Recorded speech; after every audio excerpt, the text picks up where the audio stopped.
Hello, everybody. Good morning and welcome back to the live broadcast coming to you with great energy here from Amsterdam at Cisco Live 2024. We are delighted to have you on the live stream. If this is the first opportunity you've had to join us, welcome to the fold. We are having so much fun here. The energy has been absolutely amazing.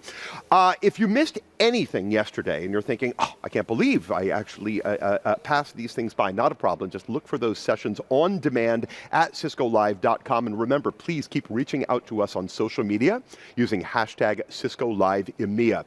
You'll get all of the behind-the-scenes insights today, all of the great partner and executive interviews and exclusive content. We're going to show you all the innovation talks and demos of all of our latest, most exciting products, including all of the latest and greatest in AI and in generative AI. What we're going to do right now is check out a few highlights from yesterday, from day one. Enjoy the highlights reel. I will meet you right back here in about a minute and a half.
Yeah, we don't have any fun here at all at the show. This shows you, if you are not here with us at Cisco Live, you've got to make a way to get here, to be with the people, and to be a part of the incredible action going on. My name is Steve Moulter, and as I said, we have got 4 hosts here at the show, 3 more of them who are going to join me throughout the day, and right now 2 of them are hanging out in the world of solutions right as day 2 kicks off. And I see one of them there in my camera. Hello, Mr. Rob Boyd. Well, hello, Mr. Steve. How are you doing this morning? I'm great. I'm having a great time. Things aren't really busy and hectic here yet like they are for you, but this always gets me excited here at the beginning of a show day. Well, you know what I was thinking? I feel like today is the day where everybody's kind of settled in. You know where you need to go. You understand the hallways. You understand where everything was placed. So now you can confidently say, I'm going to execute on my active to-do list today, right? I want to meet certain people, I want to learn certain things, solve certain problems. You agree? Maybe we're still not in conversation. Either way, guys, while I'm here, I just want to talk a little bit about the fact that I was told I'd be in a skybox this morning. Turns out it's just a service balcony. But either way, the view is fantastic. If you look out over, they just opened the show floor, so people are starting to make their way in. It's going to get more and more crowded. And in fact, somewhere out here, I've got my co-host, well, it's also Steve's co-host. Cedric is wait, I think he's over here in front of the Black Ops WebEx booth. Hey there, Rob. Cedric, how are you? Good morning. Yeah, so I'm here on the show floor. It's day 2 of Cisco Live here in Amsterdam. We're having so much fun. As we know, the world of solutions just opened. I can see people flowing in. And I'm just going to have a walk around because there's really a lot to explore. To start with, we have WebEx Corner here by Cisco. They have really great coffee, so we'll visit them a little bit later today. And then yesterday we had a really great day where we talked about FSO, and Ronak gave a really inspiring innovation talk and came out to the studio with us.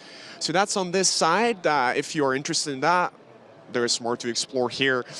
We have some really cool seating areas as well. As Rob said, if you want to just sit down and catch up with some old friends, this is here. There is food, there are drinks. Here there is a small medium business part as well.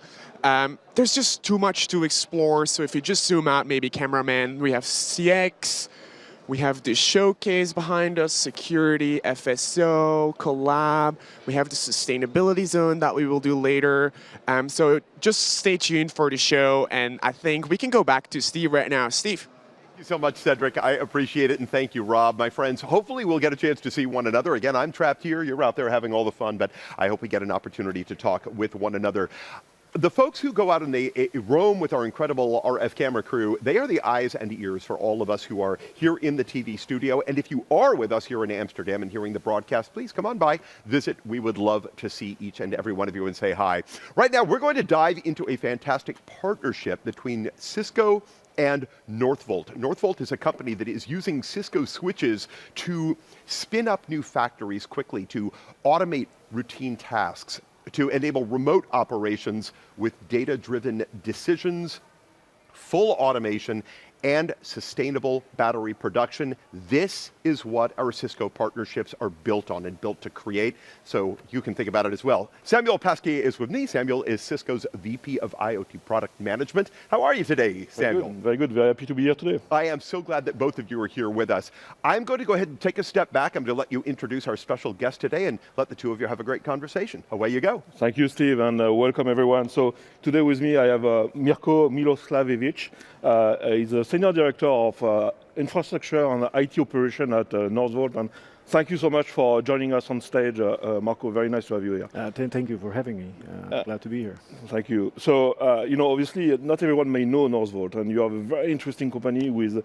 Can you tell us a little bit more about with the company and the vision of the company? Yeah, it's Northvolt was really established to help and push transition to the decarbonized future, to build a sustainable battery industry, and really to build the greenest battery around. That does sound like a tall order, but we've made quite significant progress on that. And today we partner with key and with leaders in manufacturing and automotive industry. We have R&D and production facilities across Europe and North America. We deliver cells from our Northvolt ET, which is the first European homegrown battery gigafactory. Yeah. Thank you, Marco. So obviously you are competing with a very well-established player. So what are you doing differently to be able to compete? So building batteries is really, really complex. I did not know that before joining Northvolt. So literally everything you can do to get these marginal gains from optimizing your processes to material movement, anything you can do to improve the operations really has a tangible and direct impact. So when we of course use technology, we are really, as you said, data-driven, meaning that we try to unlock the cloud. We use bidirectional communication with to each and every asset in our production is individually traced. We collect large sets of event and telemetry data to help us optimize our production. We build digital twins of cells and production equipment. We build dashboards for real-time updates on the uptime, performance, notifications, and for engineering and production improvements. We collect more than 10,000 data points per each cell we produce. Wow. So it all together comes as one something that we call North Cloud. It's a set of digital services that helps us do all of these things.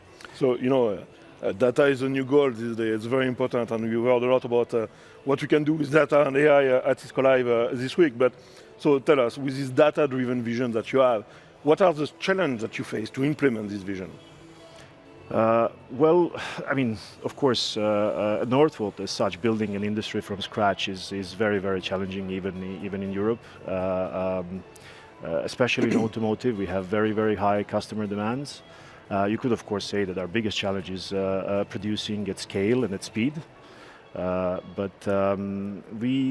approach these challenges in an iterative manner. We build blueprints, we improve these blueprints, we look at all of these disciplines, all of these domains, electromechanical, construction, logistics, processes, and we try to improve this blueprint and build every next facility more efficient than the previous one. That's IT. How IT helps there is, of course, we follow that vision. We build a completely vertically integrated infrastructure. We can converge the IT and OT. We collect from all the way from the sensor level data to the application level layer in the cloud. We have that kind of vertical integration in, and IT also tries to build that infrastructure with a lot of automation, with capabilities to manage remotely. We try to have the zero-touch principle to make sure that we have a minimal talent footprint at each site, because it's very difficult to hire and recruit in north of Sweden. Usually, the green energy and abundance of talent doesn't always come together. So we have to be very creative, and we use tech to help us there. Fantastic. So, you got my interest. We are today at Cisco Live Amsterdam. So I have to ask you, why did you pick Cisco, and why Cisco Industrial Portfolio, all right? Yeah, so when we set to do this, we had these design principles. We knew that we wanted to be data-driven. We needed to be data-driven. So we needed to build this completely integrated infrastructure. And when we went out, asked our partners and design partners to kind of come back. We sent the RFQs out. Most of them came back with a full Cisco-based solution because, and we already knew that. Cisco is one of the few players that is well established and has a comprehensive portfolio in each of these domains, from campus networking, data center networking, OT and industrial as well. So having an integrated and coherent ecosystem to move around, and that really helped us to unlock all of these capabilities. And then, of course, we could have went for some kind of best of breed, but we chose to go with a partner, and Cisco has been a partner.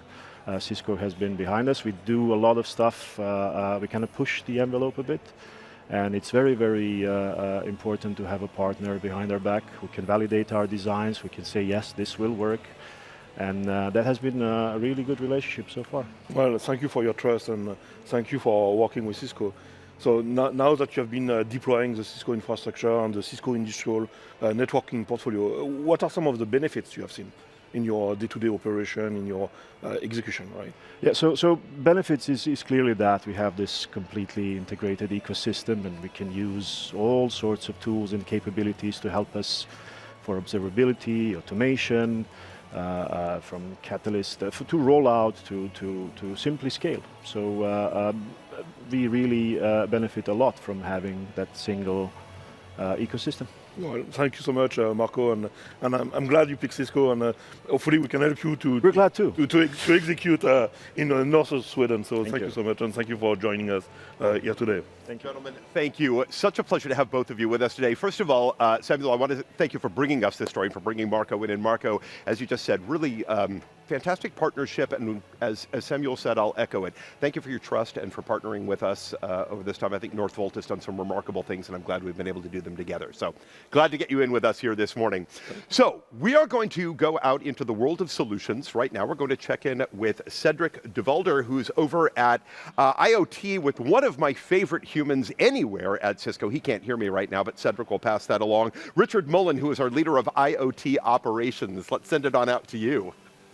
Awesome, great. Awesome, Steve. Great. Thank you so much. As you said, Richard, Steve said you're his favorite person. Oh, thanks, One Steve. of his favorite It's always good to hear that. Great. And you look smart today. Oh, thanks. Great. But anyway, we are here at the IoT wall in the Cisco showcase, just around like the corner from where the TV studio is.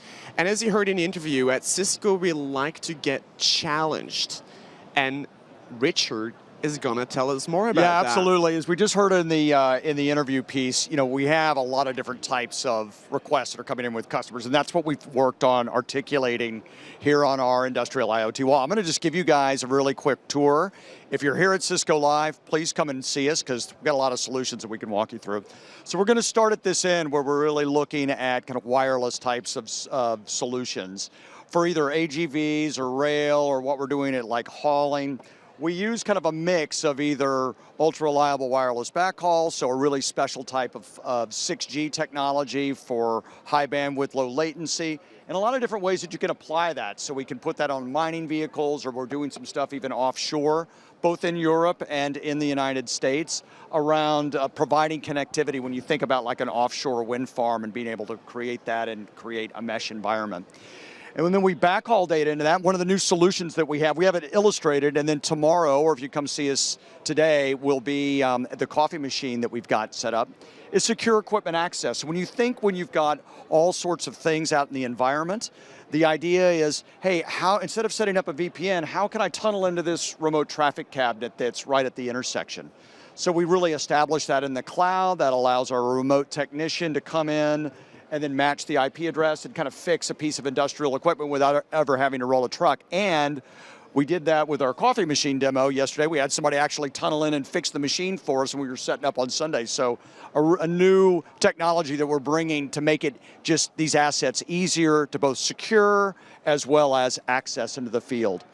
Our security compliance piece around just building segmentation, seeing what's on your OT network, and then building security policy around that.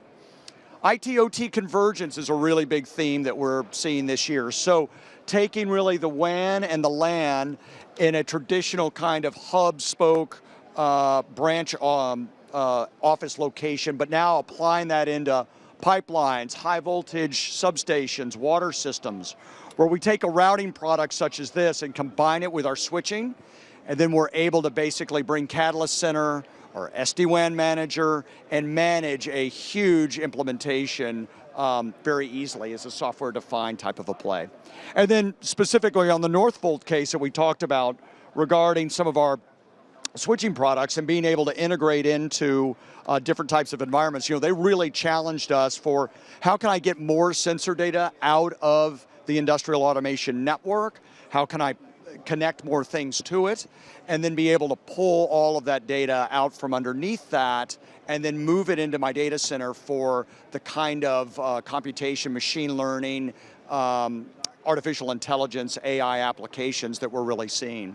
So it's an idea of how we've kind of put everything together with use cases, and we tie everything back. We've got our product table, so you can see like Yatendra here is speaking with a customer just about exactly what their use case is. We do a lot of just hands-on education with our guests here in the space. Awesome, great. Thank you so much, Richard. I'm excited about the coffee machine, actually. We'll visit that tomorrow. But now we're going to go back to Steve in the studio. Cedric, thank you so much. Please pass our thanks along to Richard. Richard Mullen is one of our greatest Cisco storytellers. And the reason is, not only does he have just an incredible concept of all the technology, end-to-end technology within the portfolio, and the way everything connects together, he has a way of talking people through it in a way that they say, now I understand. Nothing is isolated, nothing is siloed. It is all connected through, it's all meaningful, and if I put these pieces together throughout the Cisco end-to-end, the one Cisco portfolio capability, it's going to do for me exactly what I need to do. Great job. Thank you so much, Richard. One of our most important, one of our most beloved initiatives here at Cisco is empowering an inclusive future for all. That's what we're going to talk about right now. We all have a unique role to play in the way that we leverage our people, our products, our resources to address global crises. Well, Brian Tippins is here with us to share Cisco's journey in the way that we can use our technology expertise and funding and lend it in support of private, nonprofit sector partners who are working to meet the challenges and overwhelming personal needs right now of Ukrainians who have been caught up in this devastating conflict. Brian has gathered a group of industry experts to bring a wealth of important initiatives together, everything from connectivity and technical support provided to the UN and to NGOs, to governments, through Cisco Talos, education, employee pathways. How can we figure out this crisis. Let's hand it over to Brian Tippins right now.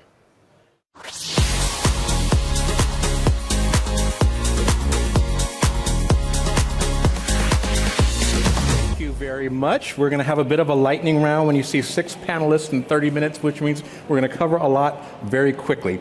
Let me start with a quick introduction. My name is Brian Tippins, and I have the honor of leading social impact at Cisco. Social impact's around how we maximize and leverage the full power of Cisco, our technology, our dollars, our people, their volunteer hours, our influence, our partner ecosystem, to leverage all that to make maximum positive impacts in communities around the globe. And it's long been part of our DNA. We've done this for many, many years. You know that our purpose as a company is to power an inclusive future for all, and we take that very seriously. We talk about being good for the world and good for business, and so we've long invested in communities through our foundation, through employee volunteerism, through our crisis response programs.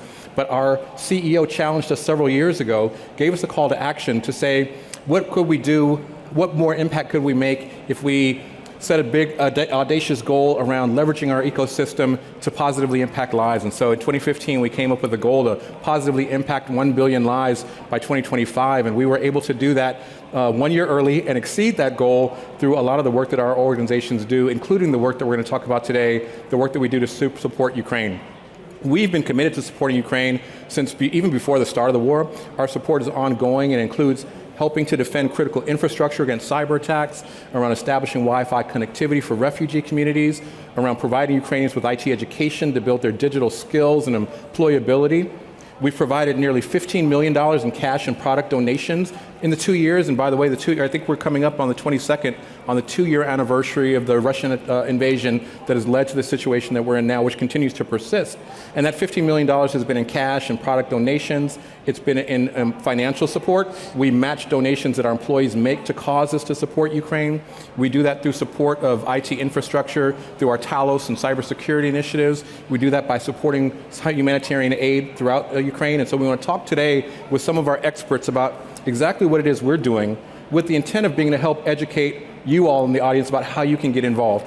And a big part of this is also the work of our Cisco Networking Academy you're familiar with. It's about 25 years old and has trained over 20 million students over 190 countries. Initially, it was around, at its inception, the Networking Academy was around teaching people networking skills, teaching them Cisco certifications. It's grown over time to teach things like cybersecurity and IT essentials. And so we bring those resources to bear to help train the workforce of Ukrainians. And our employees have shown tremendous support through their own volunteer hours and donations. So we'll talk through in this panel a few examples of how we've been able to do this.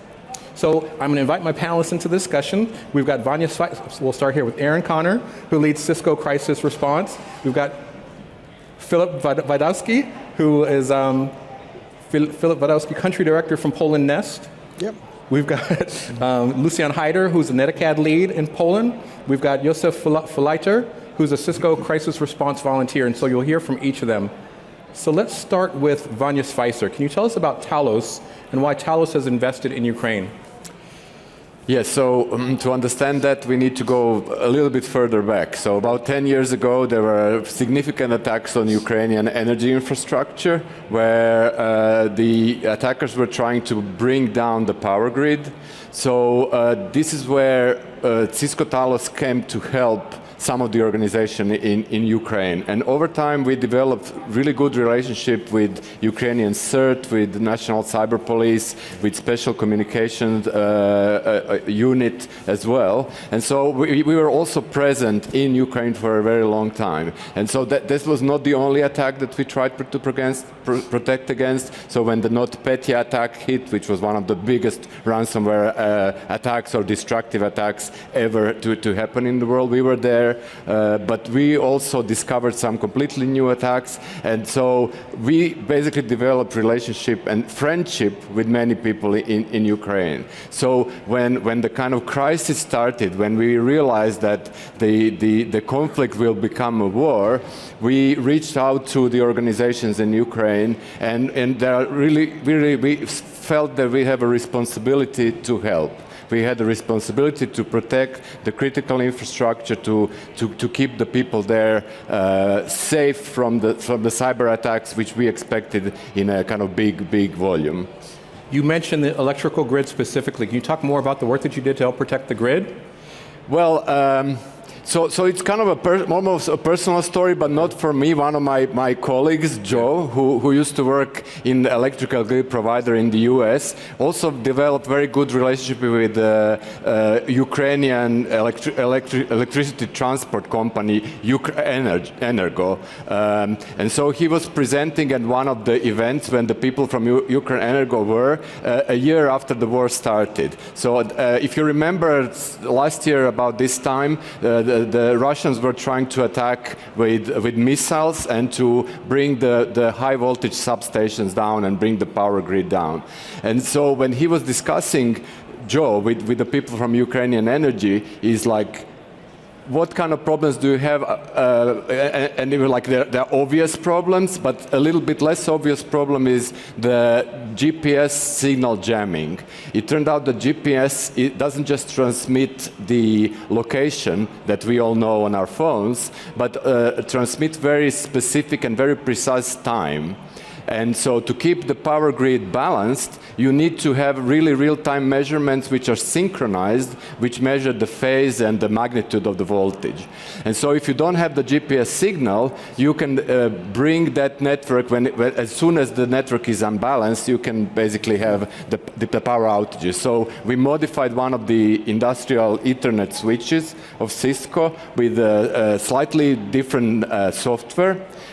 So we actually needed to have a very precise time, which wouldn't oscillate. So the precision we needed was less than 100 nanoseconds of precision, which is like super tiny precision, which we were able to achieve with this modified switch. So now even if the GPS signal is jammed, the power grid is still stable.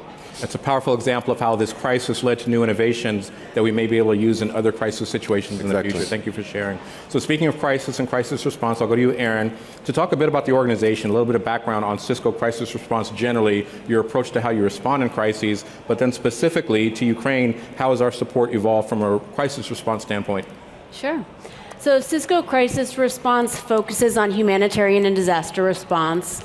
And like Brian said, where we leverage our partnerships, our financial resources, our technology, our people, we do that to focus on really empowering organizations that are affected by crises or very vulnerable to meet basic needs. And for us, that means water, shelter, food, as well as connectivity. And so in the context of Ukraine, we provided a range of support. A lot of it began in the immediate days following the invasion in February 2 years ago, and much of it continues today. So we started by launching a matching gift campaign.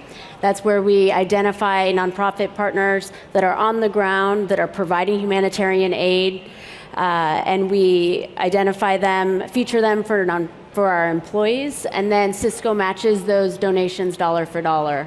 So we did that. That campaign actually continues today because the crisis is far from over. And we've raised over $4.5 million in employee donations that have been matched by Cisco and Cisco Foundation. We also provided cash grants to responding nonprofit organizations. Some were global response partners that we work with around the world, like the UN Refugee Agency, that we're supporting what is now over 9 million people that have fled Ukraine, as well as World Food Program and their emergency telecommunications cluster that's active in Ukraine. And then we also relied on our employee champions in the region who were already volunteering their time, their money, they were engaged to identify organizations that were more local, supporting Ukrainians that were internally displaced as well as Ukrainian refugees. And we awarded $1 million in grants to 7 local nonprofits in the region. Our team also deploys technology. We have a team of network engineers and operations specialists that have emergency backgrounds. And so we deployed to provide connectivity for our partners. And that included NGOs like World Central Kitchen for their food warehouse, local nonprofit organizations that were providing accommodation and basic services, as well as UNHCR in setting up connectivity for the refugee accommodation centers in 6 countries neighboring Ukraine. We continue to manage those networks, many of them today, and we continue to advise and work with our partners. World Food Program is an example where we recently advised on equipment that would go into their mobile command units in Ukraine for 10 vehicles, and then we donated that equipment to them, and that was just a few months ago. I think the last area where we engage is we have a crisis response grant portfolio, and that's where we invest in technology-based solutions that increase access to food, water, shelter, and disaster response. And so over the last 2 years, we've made a number of investments into nonprofit organizations that were developing, testing, or even implementing technology-based solutions to provide digital information services, digital cash assistance, being able to connect people to shelter, medical support in Ukraine and outside, and that's through partnerships and investments in organizations like International Rescue Committee, Norwegian Refugee Council, and AI for Good, which is an organization based in Ukraine. So while all that's going on, and that's a lot, your team's been able to mobilize and provide connectivity and support while at the same time dealing with other crises around the globe. In that same time frame of 2 years, there's the fires in Maui and earthquakes in Morocco and typhoons in the Philippines. Talk about the balance, you mentioned the word champions, between your team and your extended network, just very quickly, and lead me into intro of Josef. Yeah, okay. So, yes, year over year, we're responding to more incidents with the increase in frequency and severity of disasters.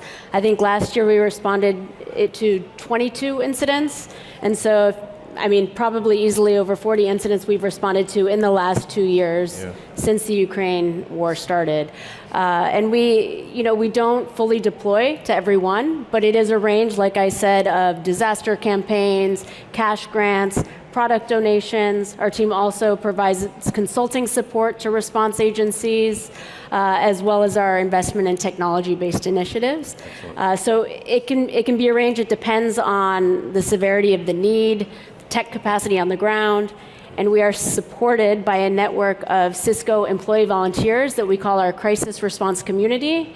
We are a team of 12, but we rely on our network of over 700 Cisco employees that volunteer their time, their expertise, that are around the world, that really help serve as a force multiplier and help us fulfill our mission. And one of those 800, one of the best of those 800, is Josef, who's joining us. Talk a little bit about, first, what's your day job, but how you have been able to help crisis response to mobilize with Ukrainians.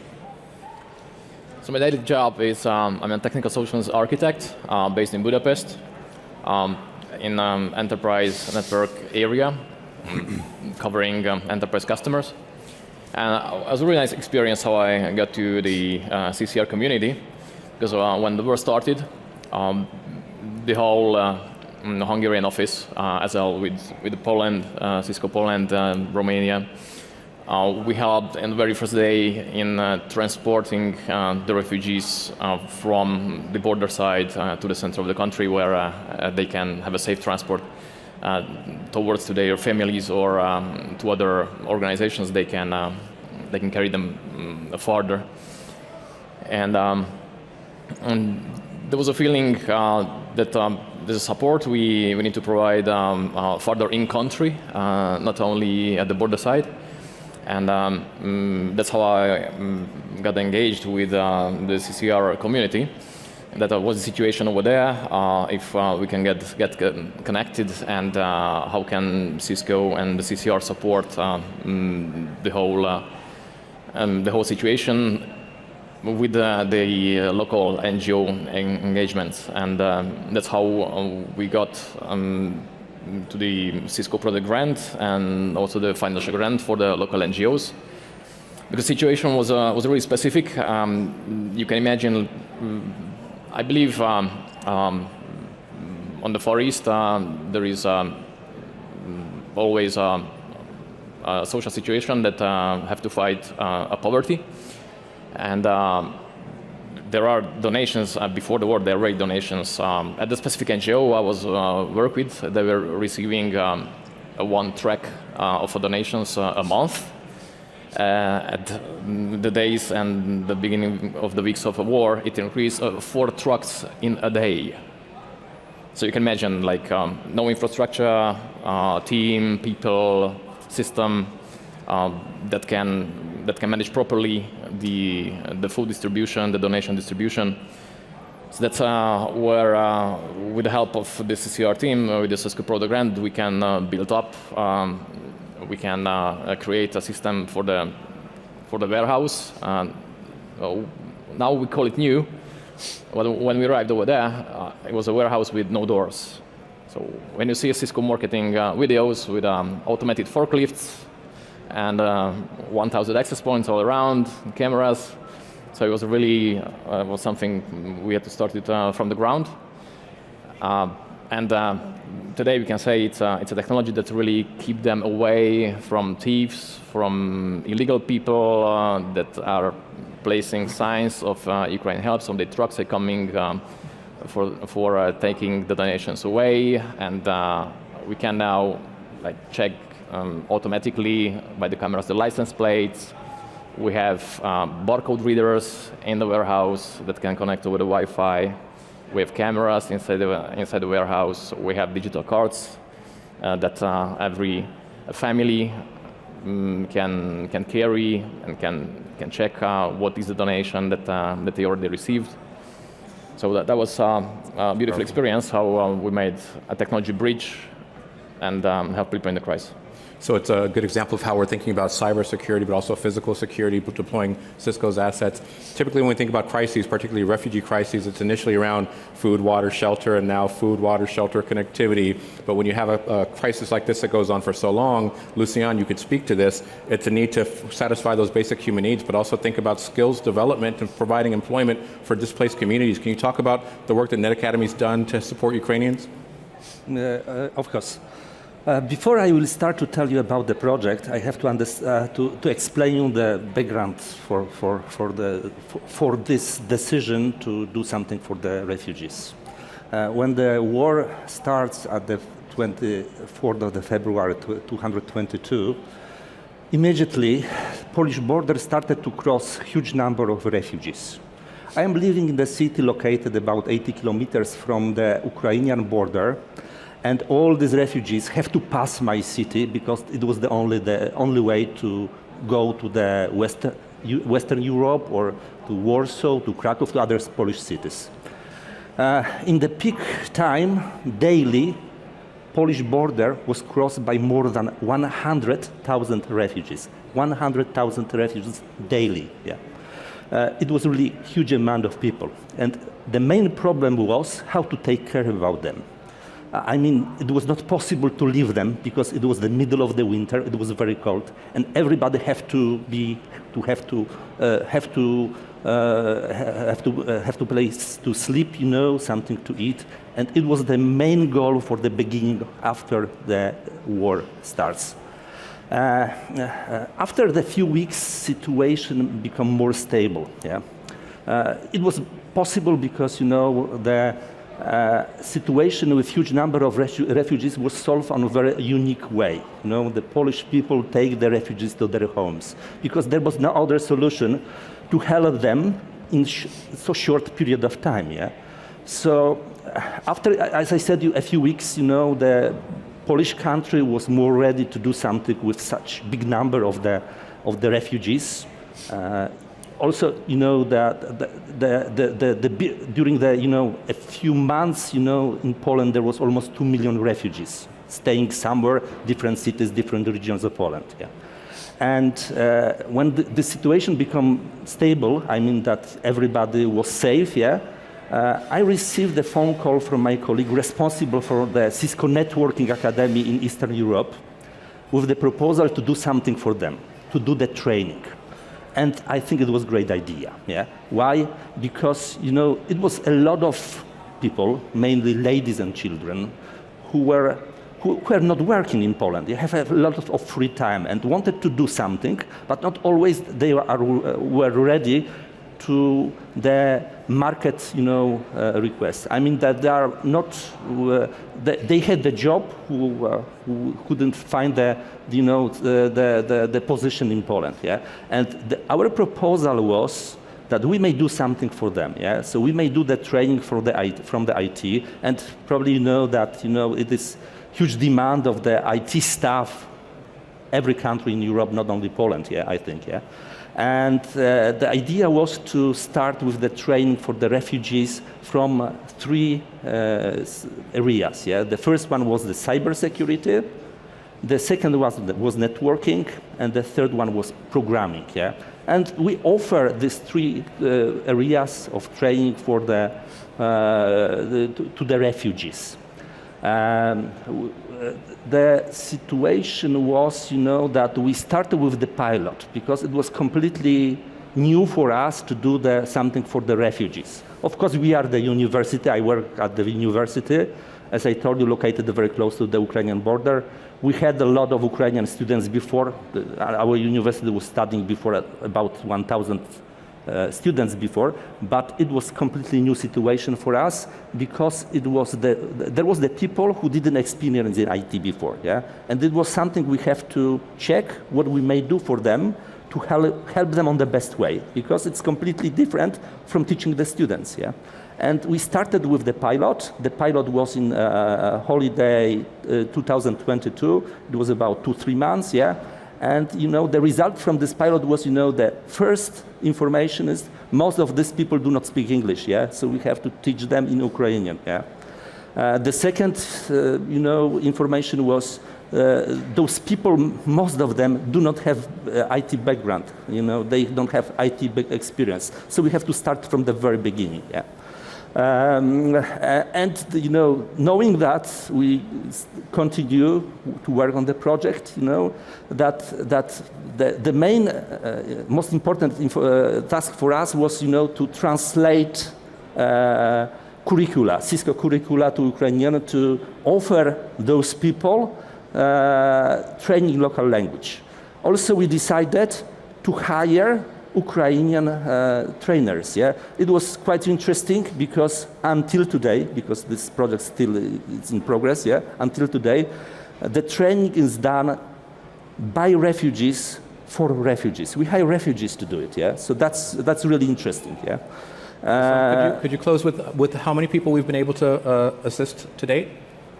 So generally, we said that we have to train at least 10,000 people. Wonderful. And now, until today, we already did the training for 9,000 refugees. Powerful. So really huge amount of people, and still we are working. So it will be probably more than 10,000, I believe. That's wonderful. Thank you for that.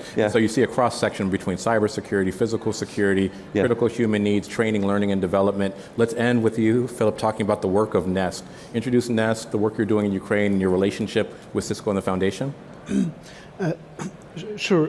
So Nest is an organization that invests in enterprises that create quality jobs for people at risk of exclusion.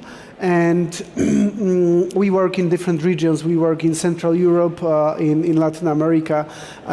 When the war started, we already had our 25 years of experience of working in the region, trying to find enterprises that can upskill, reskill, provide training opportunities to at-risk youth, to women, to people with disabilities. And like what Lucian described, the situation at the very beginning, it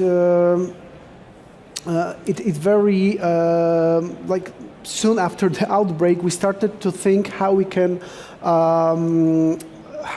adjust our way of working with missing middle enterprises. And I just want to let you know that these are enterprises that can solve social problems, social issues, being grassrooted, working at the local level.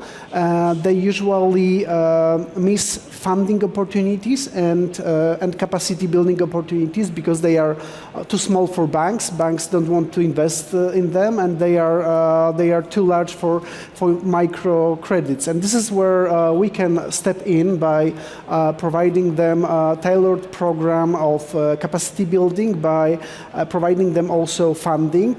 All of that was possible in this initiative, Refugee Employment Initiative, thanks to Cisco Foundation, which was our anchor donor.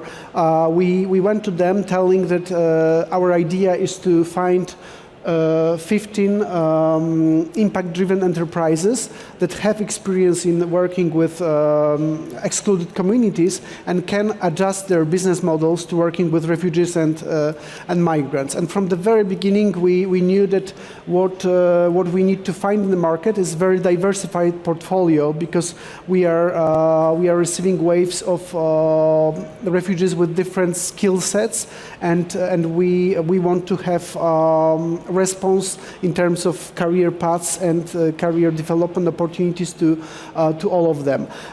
So we're just giving you a highlight maybe where we are now, is that that we managed to create we invested in 9 enterprises, so we have still some like 6 to scout for, but through these 9 enterprises within the not even 2 years, so a year and a half, that was 380 jobs, quality jobs created for refugees.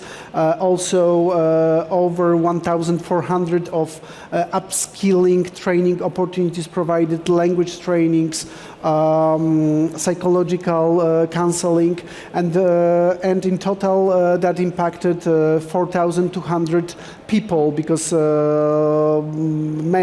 oftentimes we saw women with young kids, sometimes with older parents that were evacuated here.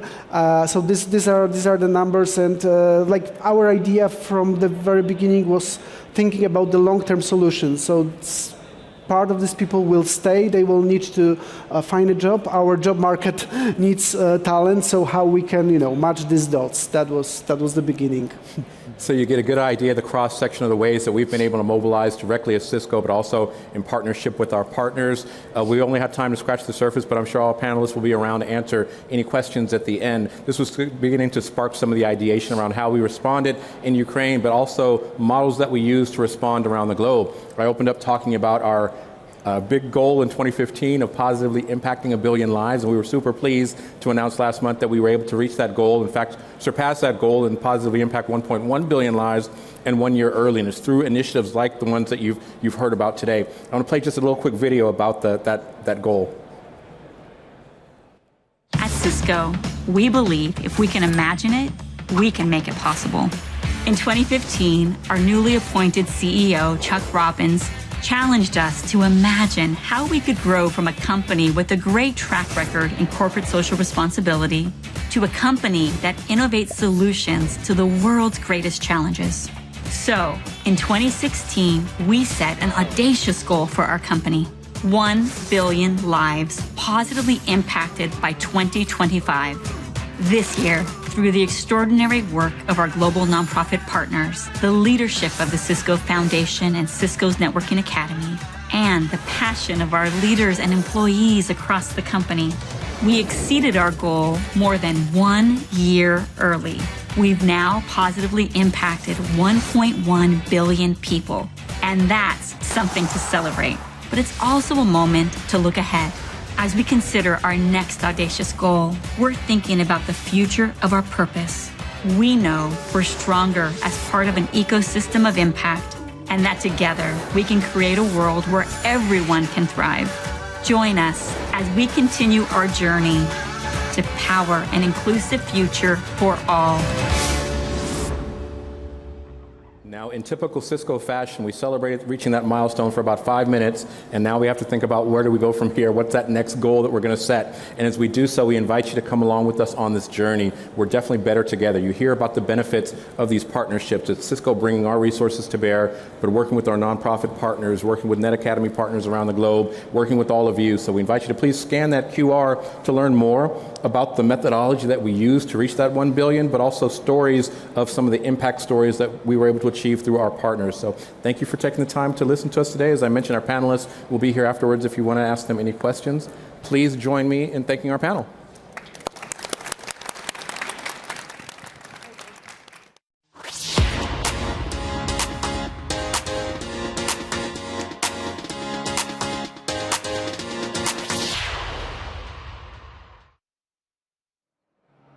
Wow, what a powerful message we just heard.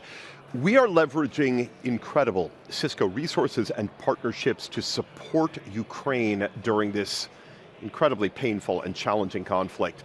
A lot of years ago, Cisco set out to positively impact 1 billion people by 2025. Fortunately, we hit that goal much earlier than that date, but the work continues.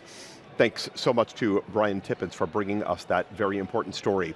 We're going to transition right now to the customer experience. Your customers deserve great experiences at every turn. Check out some of the ways that WebEx is helping to make that happen. Meet Carlos. He's on his way to watch his daughter graduate, and his flight was just delayed. When he saw the text message from the airline, he fully panicked. What is he supposed to do? So he picks Call Me. WebEx Connect takes Carlos's reply and through WebEx Contact Center routes his details to Sandra, the next available agent. With Journey Data Service supplying AI-powered data, Sandra knows why Carlos needs help. No need to explain the situation. Perfect. Plus, Sandra's not working alone. Combining AI and collaborating with other experts via the WebEx app, Sandra now has the information to quickly secure Carlos a new flight. She identifies a flight that arrives 10 minutes earlier at nearby Oakland Airport. That works for Carlos. Sandra upgrades him as a courtesy, providing him the option of 2 remaining seats in Economy Plus. Carlos prefers a window seat and chooses 8A. In the background, his customer profile is updated with the seat preference. During the moment Sandra is providing Carlos his confirmation number, he receives a text with the new flight details. Expectations exceeded. He checks in and adds the boarding pass to his wallet app. To make the experience even better, Sandra uses WebEx Connect to send Carlos a free drink voucher. This is amazing. Thanks for turning a stressful situation into a positive one. After hanging up the call, a survey is triggered through WebEx Experience Management to rate the interaction between 1 and 5. Carlos picks 5 stars, of course. Wouldn't it be great if every customer experience was like this? It can be with WebEx Customer Experience Platform.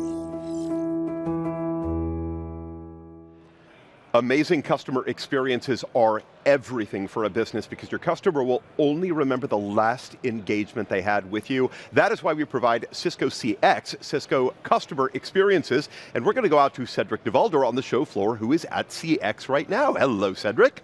Hey there, Steve. And you said it so well, our customers deserve the best customer experience. And I'm here in the showcase, or at the showcase even, and we're here at the WebEx calling booth. And it's quite funny, because the video that we just saw was about like an airport, and actually I met Ed, who is a product manager, and he was on the same flight as me as I went into Cisco Live here. So Ed, how's it going today? It's going fantastic, thanks so much. We're here talking about Customer Experience Essentials. It's a new feature that we're bringing out, enhancing our call queuing experience on WebEx calling. So the struggle often is with call queues, can supervisors see what's happening and do, more importantly, do something about it once they have something? So we have a call queue up right now, and we can see that there's a call waiting. But as a supervisor, I need to be able to do something about it. Within the WebEx app, the supervisor is able to look at his agents and actually bring an agent into the necessary queue. And now we see that the agent is receiving a call, gets the screen pop information and all of that, and now the agent can continue to act the call and receive additional calls going forward. So they're able to, the supervisor is able to see what's happening and take action to enhance the customer experience. So basically it gives a good overview of what's happening in the call center. Overview of what's happening and also the ability to take action to improve the customer experience. Okay, so who is going to use this, right? You mentioned already agents and supervisors. Any organization that has inbound call queues, so that whether it's customer service, tech support, sales, HR even, you can, any group that needs to receive a bunch of calls and process them out. Okay, and let's say I'm in a call center, like I'm an IT manager or an IT director, and I want to start using this. Is it available now? Beta right now, going general availability end of next month. In the next month, okay, great. What if we want to learn more about this? Whether you're at the conference, you can stop by, but what if, let's say, you're at home? Go to webex.com and look at Customer Experience Essentials. Awesome, great. Thank you so much, Ed. Let's see if we're on the same flight home again. All right. Anyway, thank you so much. We'll go back to you, Steve. Thank you so much, Cedric. I appreciate it. And thank you, Ed, as well, for walking us through that demo. Let's keep the WebEx story going by looking at everything around the personal experience, from AI to hybrid work to customer experience. Enjoy the video. I'll see you back on the other side.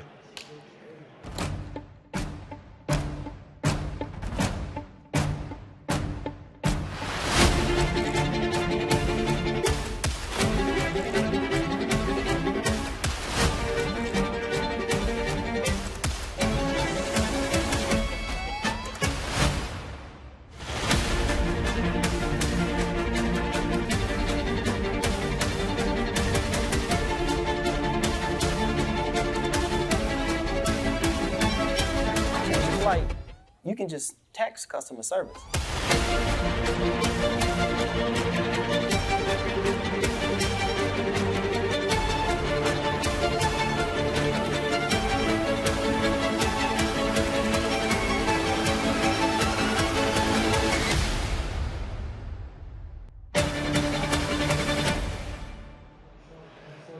All right, everyone, welcome back to the Cisco TV studio. We are so glad to have all of you with us here on the live stream, coming to you from Amsterdam at Cisco Live 2024. I'm Steve Moulter, one of your 4 broadcast hosts. As we just heard, as we just saw, powering remarkable customer experiences, that means meeting customers' needs and expectations across every single channel. It means managing our customer experiences throughout their digitization and their delivery journey. It means more listening. It means better data collection, identifying trends, personalizing every single engagement. That is what WebEx Customer Experience Solutions provide. And so right now, we are going to head out to Rob, who is in the WebEx Sponsor Lounge. Rob Boyd, can you hear me? Absolutely, I can hear you. In fact, this is probably one of my favorite places to be in the WebEx Lounge. Steve, you know I work a lot with WebEx. But one of the things I've always been fascinated about is customer service, because I feel like it's one of the areas, for years, we've had more data, more analysis, and more capabilities to really shape a customer experience on a consistent basis, and there's no better place to see where tools are enabling us to do this more intelligently. Trevor, you were telling me that AI, of course, is throughout the product line, and you wanted to talk a little bit about how it's reshaping the customer contact experience. Absolutely, thanks Rob. There's so much we can do with AI in contact center. It's so valuable, but what I want to focus in on today is agent burnout. Okay. For so long, we've been focused on getting the most out of our agents, making sure they're really productive, but we need to take care of them. So through the power of AI, we're able to ingest everything that's happening in the contact center, voice, chat. We can understand what's being asked, we can understand what's been spoken about. So if I've had a really bad time and 3 or 4 bad calls, we can understand that and we can proactively make a decision to take them out of queue or move them into a break, and then make sure that they're proactive. I want to make sure I understand what you're saying, because when you say you understand what's being said on both sides, so there's a bit of analysis, or is it sentiment analysis, that kind of thing that's going on? Very much so. So we know if they're analyze angry and everything. heated, or the agent's falling asleep. Absolutely, and then we can use that for analysis as well. So if we're getting a lot of irate customers, we can pick up on that and highlight that in our analytics as well. That's so awesome. So powerful. Didn't mean to break your pattern, but go ahead. No, absolutely. So we listen, we detect, and we act. And we have open APIs as well, so we can open up this to our partners as well. So lots of exciting things with AI within Contact Center. Yeah, so just on a personal basis, it doesn't have to necessarily be here, but where are you seeing AI? What are you most excited about in terms of where AI or anything else is taking us right now? I think it's everywhere. It's ubiquitous in everything we do as a product set and a portfolio, and I think it's so powerful, and we've seen the power of it in everything we do. I think particularly in Contact Center, giving us that proactivity and understanding, and where is this going to take us? I don't know. It's just, every second it's getting higher and higher in terms of our capability. Well, that's perfect. You guys have had a lot of great traffic. Trevor, thank you so much for your time. And guys, we'll head back over to you in the studio. Thank you so much, and our thanks to Trevor as well. We are headed into our first innovation talk of the day. It's called Capturing the Benefits of Customer Experience and AI. Your business is always going to be benchmarked against the most recent experience that your customer had, which means that good enough is never good enough when it comes to that customer and their experience. WebEx is helping your business to meet growing demands using new AI innovations that improve agent effectiveness, that make your entire organization more efficient. So, we're going to head out to Larissa Horton, Manuel Sevilla, and Jono Luke for that story. Enjoy the innovation talk, and I will meet you right back here on the other side. Here we go.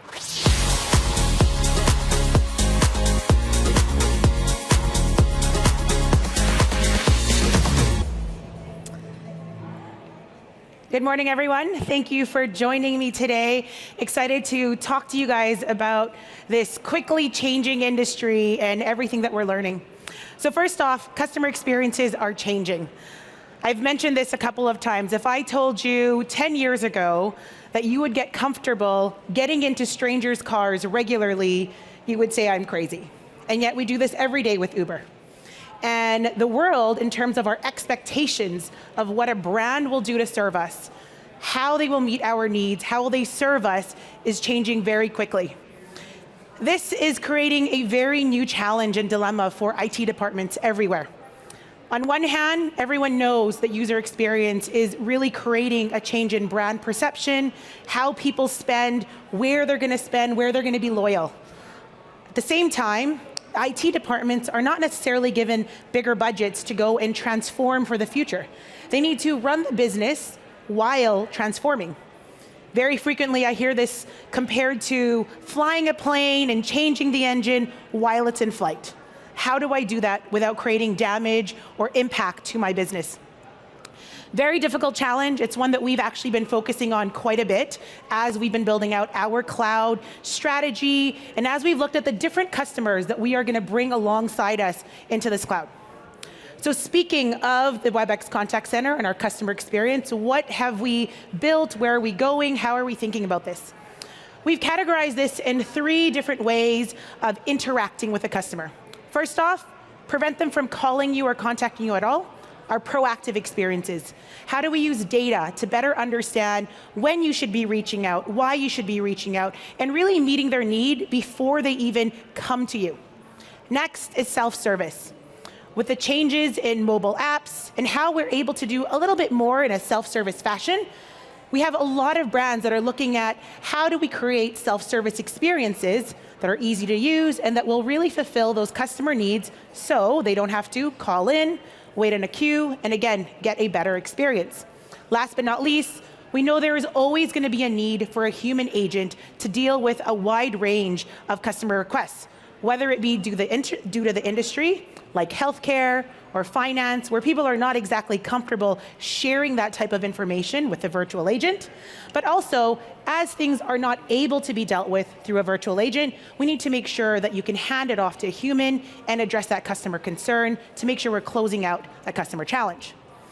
As we look at all of these engagement models, it is happening across a wide range of channels, different types of places where people want to have that conversation, whether that be on social or means of communication like WhatsApp, how we talk to our friends, our family. That's where I want to go and meet the vendors that I want to speak to as well. All of this is wrapped with, obviously, AI. I'm sure a word you've been hearing very often this week. There's no shortage of AI also in the contact center or the customer experience space, and we've built the entire cloud experience on top of a common WebEx platform. This is the same platform that powers our meetings, our calling, our messaging, our conference rooms. We've taken all of the capabilities that we've invested in over the last couple of years, and we've added that into our customer experience. So what have we built? Well, we've really reimagined how people work in this industry. And these are just 2 of the new experiences that we've brought to market. These are available today. Our brand new agent desktop. We've taken a look at what does an agent do when they're interacting with a customer, what pieces of information do they need at their fingertips so they can serve their customers better and faster. Next, we looked at the supervisor experience. What does a supervisor need to do in this new world? When you're managing a set of agents that are not only taking phone calls and people on queues, but they're interacting on things like social media. How do I manage all the different ways that communication is happening with my customers, with my team? So with that, we want to jump into an example. So what you see here is a virtual agent. On the left side is the workflow, and on the right side is what the customer is actually engaging with. In this particular case, the customer would like to book a service. So first you're seeing that we are jumping into a security flow. The security flow is making sure that the customer is who they say they are. So we're validating that we know who you are. We're then able to look you up in our system of record, like a CRM. I'm able to find your information and look at what was the last product that you ordered. Looks like it's the doorbell. Well, we know you want to book a service, so let's figure out what services do people commonly purchase after purchasing that doorbell. Well, it's the installation service. Great. You're able to do your selection of the service, and next up, we go straight into scheduling. When would you like this service booked? With some of our natural language capabilities, you're able to see there, day after tomorrow. We're being able to be contextually relevant to that date, select a date, a time, and last but not least, we're going to go into making a payment for that to simplify that visit once they actually go and do that service. So you're going to see an integrated payment experience here as well, in this case using Apple Pay. When I talk to customers today about what just happened in this experience, very often they have 3 agents. The first agent is triaging that incoming call, trying to figure out what does this customer want, how can I help them, getting their information, verifying them. The second agent is able to do the service sale and maybe the scheduling, because not all agents are trained to use every single back-end system. The last agent is handling credit card information, because again, not every agent has been trained to handle credit card information. We had 0 human agents in this case. And not only was it 0, it was actually a pleasant experience for many customers. When we interviewed our different customer bases, definitely certain generations said, I do not want to talk to a human being. I'd rather do it over text. So you're not able to meet new customers in the experiences that they want. All right, let's jump into our brand new agent desktop experience. Let's take a look. So here we have our brand new agent desktop. What you're seeing here on the right is the different channels that an agent can go and serve. So maybe they handle some phone calls, maybe some chats, some emails, some social. They're able to respond and see all the different communications that they're engaging with across the customer base. Next, in the middle here, I'm able to see live analytics. How am I doing with all of the calls that I'm getting, with all the queues that I'm supporting relative to my team? Really helps an agent understand their performance, where they need to pay attention, and what improvements might need to be made. We have an incoming call coming in right here, new customer coming in, and as I go and accept that call, I'm able to see the entire history of what this customer has gone through. I can see if they started with a virtual agent, if they were handed off from another human agent. I'm able to understand all of the context, so I don't start that call by repeating questions that are going to be very annoying to that customer. So I get all the context. It looks like they're looking for a discount. Turns out I'm not actually allowed to do that, so I'm going to go look at the information a little bit more and then eventually bring this to my supervisor or to my group support team. So first off, I'm going to look at the contact history. Is this a customer that calls every day, every week, every month? How often are they engaging with us as an end user? That's not all of the information though. I want to make sure I understand how much do they buy from us. Eventually, we just want to make sure you're improving customer lifetime value. The integration we have with back-end systems allows you to see the actual orders, when they were processed, if they were delivered, what is the state of this customer. Looks like they've bought some products already. Now they're a repeat customer and they want a discount. I'm going to go and get some support. We have integrated our UCaaS solution, so the ability to engage a supervisor or a support team directly into the agent desktop. You don't need to use another tool. So right from here, I can go in and look at the discounts approval space, make a request, send the information with that customer.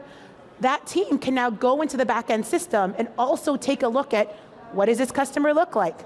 They provide their approval, and just like that, I'm able to give it directly to the customer. What would this have looked like in a different experience? Well, first off, I'd probably put that customer on hold, and then I would swivel chair to a different set of tools that I have to get trained on so that I can contact back office, whether it's for approvals, whether it's for looking up their orders, so many different tools. The average contact center agent is engaging with roughly 40 tools for all of the different things they need to do. And right here, you've seen that streamlined so they can deliver that customer experience very quickly to the customer. So next up, we're going to talk a little bit more about AI. I'm going to have John Ola come and join us, who's leading our overall contact center experience. Jono? Thank you, Larissa. Good morning, Amsterdam. As Larissa said, we are supercharging our contact center product with AI to help you deliver on your customer experience goals. Let's start with why Cisco. Most of the industry today is working on what you see on the left-hand side, large language models. Text, emails, transcripts, understanding documents. But that's just the beginning. We at Cisco have heritage, many years, decades of understanding real-time media, voice, and video. And that's why we're building what we call our RMM, real-time media models, a way to understand more than just the words. I am an expressive person, ask the folks that work with me. I move my hands a lot, I talk up, I talk down. If suddenly I'm just talking plain level, something could be wrong.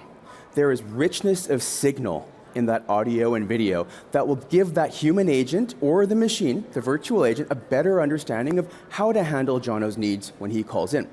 That's an example of why Cisco. We've also spent a lot of time building what we call our AI codec. Thanks to the engineering work that's being done right now, we are able to use about 1/16 in some cases, the bandwidth of the next best codec, meaning that your customers, no matter where they are, will be able to get their message through to the virtual agent, to the human agent. They can be heard. And why does that matter? Well, first of all, it's a better customer experience. You can hear me, you can hear what I need, even if my bandwidth is not great. But there's downstream effects as well. Clearer audio means better transcription, better summarization. When you have better transcription and better summarization, you can then feed these AI models and do better there, better learning, drive better action towards the customer's outcome. So what starts as a better customer experience fuels the machine to deliver better customer experience. That's an example of why you need the RMM, the real-time media and understanding, as part of your system. Now, I just gave an example of audio, clear audio. We all have had good and bad experiences. I'm not going to comment on the story I'm about to tell you. You can decide for yourself. Rental cars, this happens to me a lot. I changed my flight or my flight was delayed, whatever that is. I need to make sure the reservation's still there the next day. I am one of those people, I don't like calling in. I will spend 5 minutes in my mobile app to find the web chat. I'll start chatting. I'll say, I need to let you know that my reservation will change because I'm coming tomorrow. I'm coming a day later. Please hold the car for me. 90% of the time, I end up having to call in. They'll say, could you please call in to this number? We can handle this real time. That's problem number one. When I call in, I have to wait. I am put in a queue for the next available agent. That's problem number two. And then when that agent picks up, hello, could I get your phone number, please? Wait, but I'm calling you from my phone. And then it's, how can I help you? You told me to call in, faux pas number three. These are the makings of a poor customer experience. The way we see it, you should never have to wait as a customer. You should never have to repeat yourself. And when you're talking with that brand or business, they should know you. That's your personal concierge. That is a good customer experience. You saw with Larissa earlier the underpinnings of this system, what we call our real-time journey data service. It captures all of the interactions that happen and those transcriptions so I can better understand. That is the foundational element of a great personalized experience. That also powers a new generation of really great agent experiences. We support the human agent with features like conversation summaries. When I have to, if I have to, hand off to another human agent, don't make that next agent read 7 minutes of transcript. Give them what they need, that understanding, and they can pick up and continue. You lessen that frustration because of that handoff. Second, as I'm going through that interaction, provide me the answers that best serve the customer. As we bring in that understanding of Jono's sentiment, we can even shape that answer to not just be the fact, but match it to his tone. If he's upset, be more apologetic. right? Those are things that will make a better customer experience. Finally, once that interaction is done, automatically generate the wrap-up. We know this. For every 5-minute interaction, the agent is probably spending about a minute in wrap-up. That's not great efficiency. The more we can do to help that wrap-up happen faster, the better off the business is, and we can move on to that next customer. By the way, agent burnout and churn is a real problem. Generating wrap-up also means that you have a higher quality bar of that wrap-up, which then again fuels the machine of understanding, so next time around, you're able to do better for that customer. Goodness all around. This next one is something we're really excited about. It's coming out later this year. It's coaching highlights.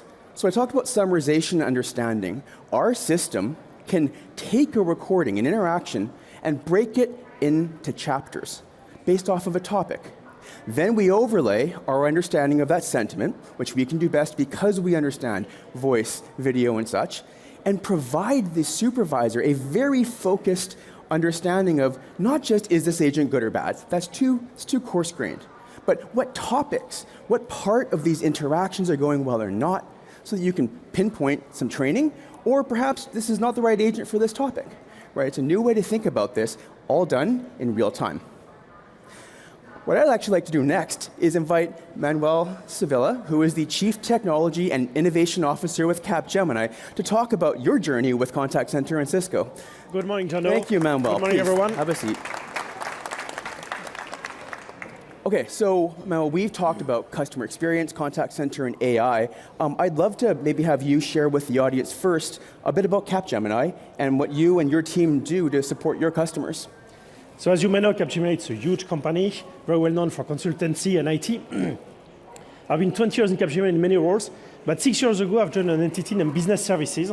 We deliver operational services for our customers. So we deliver finance and accounting, HR, customer interactions, and supply chain services to our customers. So it's daily operations. And of course, to do that, we need to work in a way that we're absolutely transparent with the customers, so that we are part of the customer team. So we use Cisco typically to have only one way to connect everyone, independently if they're Capgemini or from the customer's team. Okay, so it's a complete transparent and smooth way to deliver services. So internally, when they call, or even when the customers or suppliers call us, they don't even know that we're outside. They just call the company of our number, of the number for our company, and they route it to us in a very transparent and smooth way. Great, and something you've taken on recently is migrating from an on-premises infrastructure into cloud for your contact center and calling. Could you talk about that? It's an interesting topic because we are 25,000 people delivering that every day, okay? And the market of outsourcing has really changed years ago from now. Years ago, it was a cost play, how to be the cheapest one, and they were outsourcing to reduce the cost. Now they outsource to transform. The companies have understood that the opportunity to give that kind of operations to a company like us is the way for us to finally transform the way it's done. Which means we have to be not only cheap in delivering the service, but also innovative all the time. Being innovative means something very simple. We have to work with our partners where R&D is spent. So that's why we decided 5 years ago to do a massive move to cloud operation. So that move to cloud went in 3 big steps. First one, adding more and more native SaaS partners in our business areas. Second one, it was all the telephony topic, and I will deep dive on that, of course. And third one, it's a complete infra move, so that we'll decommission all of our infrastructure on-premise to be fully on the cloud. Last year, we have ended the move to cloud of Cisco from our telephony to the contact center enterprise, so CC, on the cloud. We did it really for one key reason. CC was able to allow us to keep all of the features that we had before on the cloud without any impact on production. So we're not at all impacting the features. It's important to understand because we are working for more than 100 of customers, each of them with their own contracts. And if we are changing the feature, the way we deliver the functionalities, it could lead to infinite contract discussion with them. So we had to find a way to move without altering it.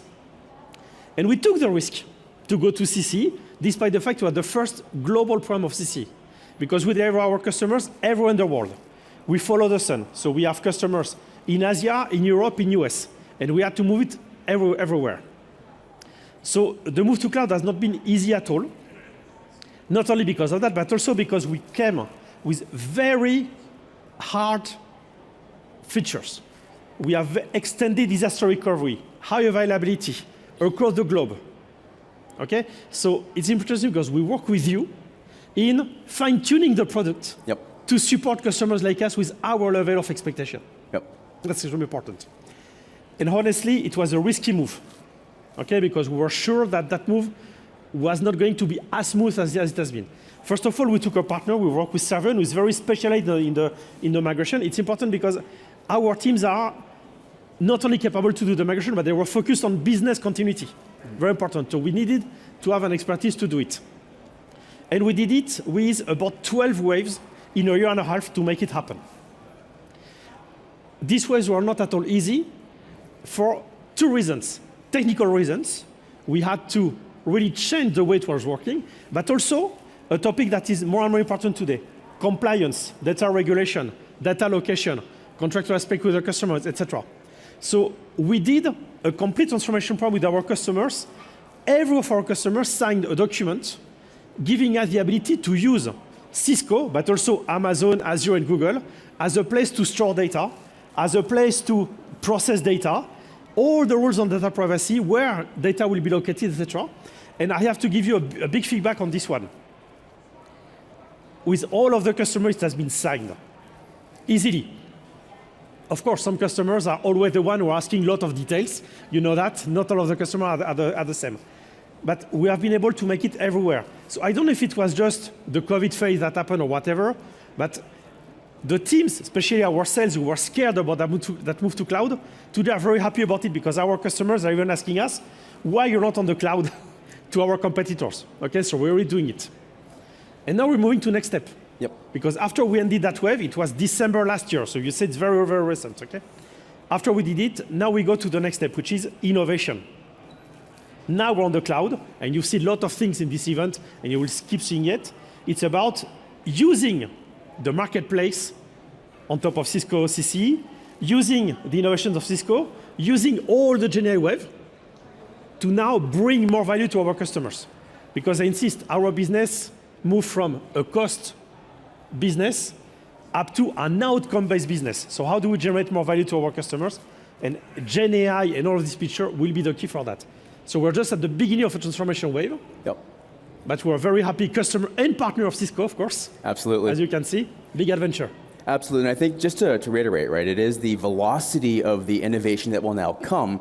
That's the benefit, right? The fact that we as a platform have all these capabilities, we have a great partner ecosystem that bring pieces in, and then working with you on that transition as you move forward. Absolutely. And velocity is very important because imagine that we had not done the move to cloud so early. We would have at the same time to do the move to cloud to access all these technologies and the innovation at the same time. We would be dead. Absolutely. Now we can just focus on innovation and make it happen. So that's really the big trend that's happening. Great. Well, Manuel, thank you so much for sharing with the audience. Hopefully you got something out of that, and thank you for being a great customer and a partner for Cisco. Thanks a lot, John. Yes. It's been a pleasure. Thank all you, the time. Thank Absolutely. you. Take care. All right, so Manuel described our journey together, right? Capgemini and Cisco. But that's not the only customer out there. In fact, we serve 3.6 million agents across our premises and cloud products across 36,000 organizations, lots of organizations. This is how we've learned. This is how we understand why and what matters to you as a business in delivering your customer experience.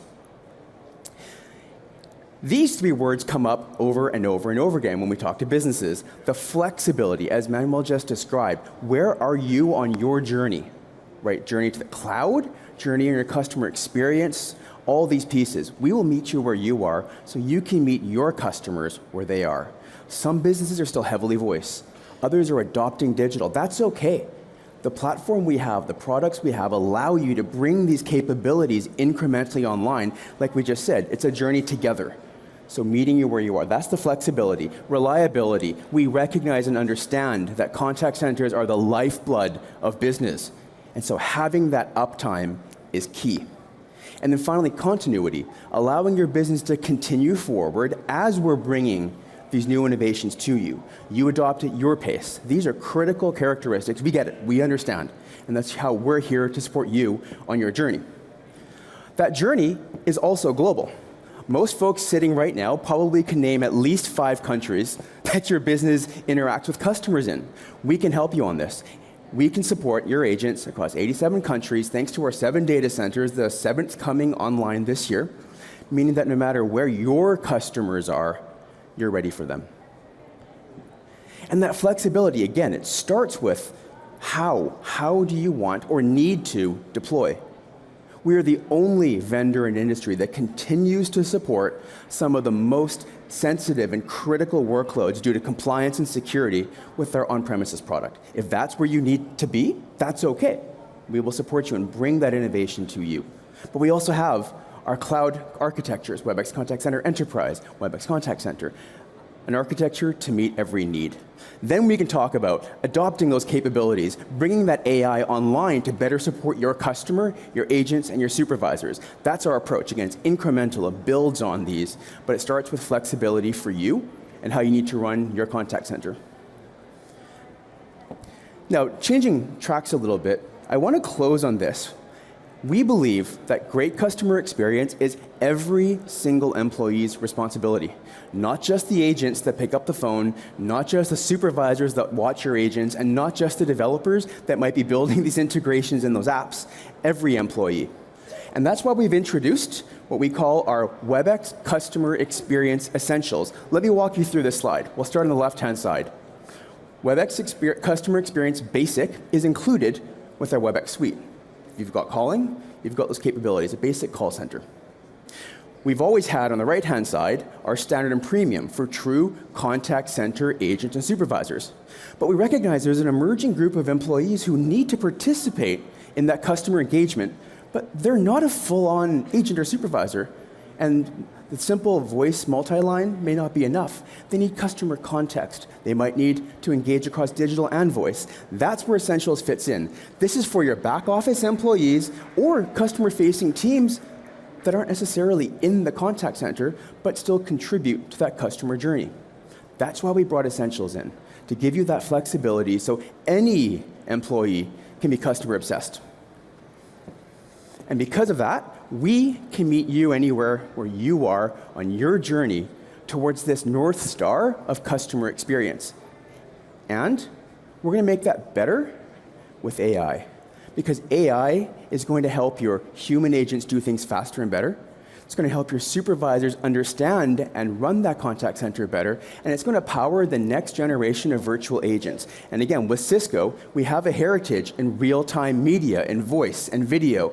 These are going to continue to be key for the high-value, super stressful situations. And that's why we are the right partner for you as you move forward in your customer experience journey. Thank you so much. I hope you enjoyed this and learned some new things.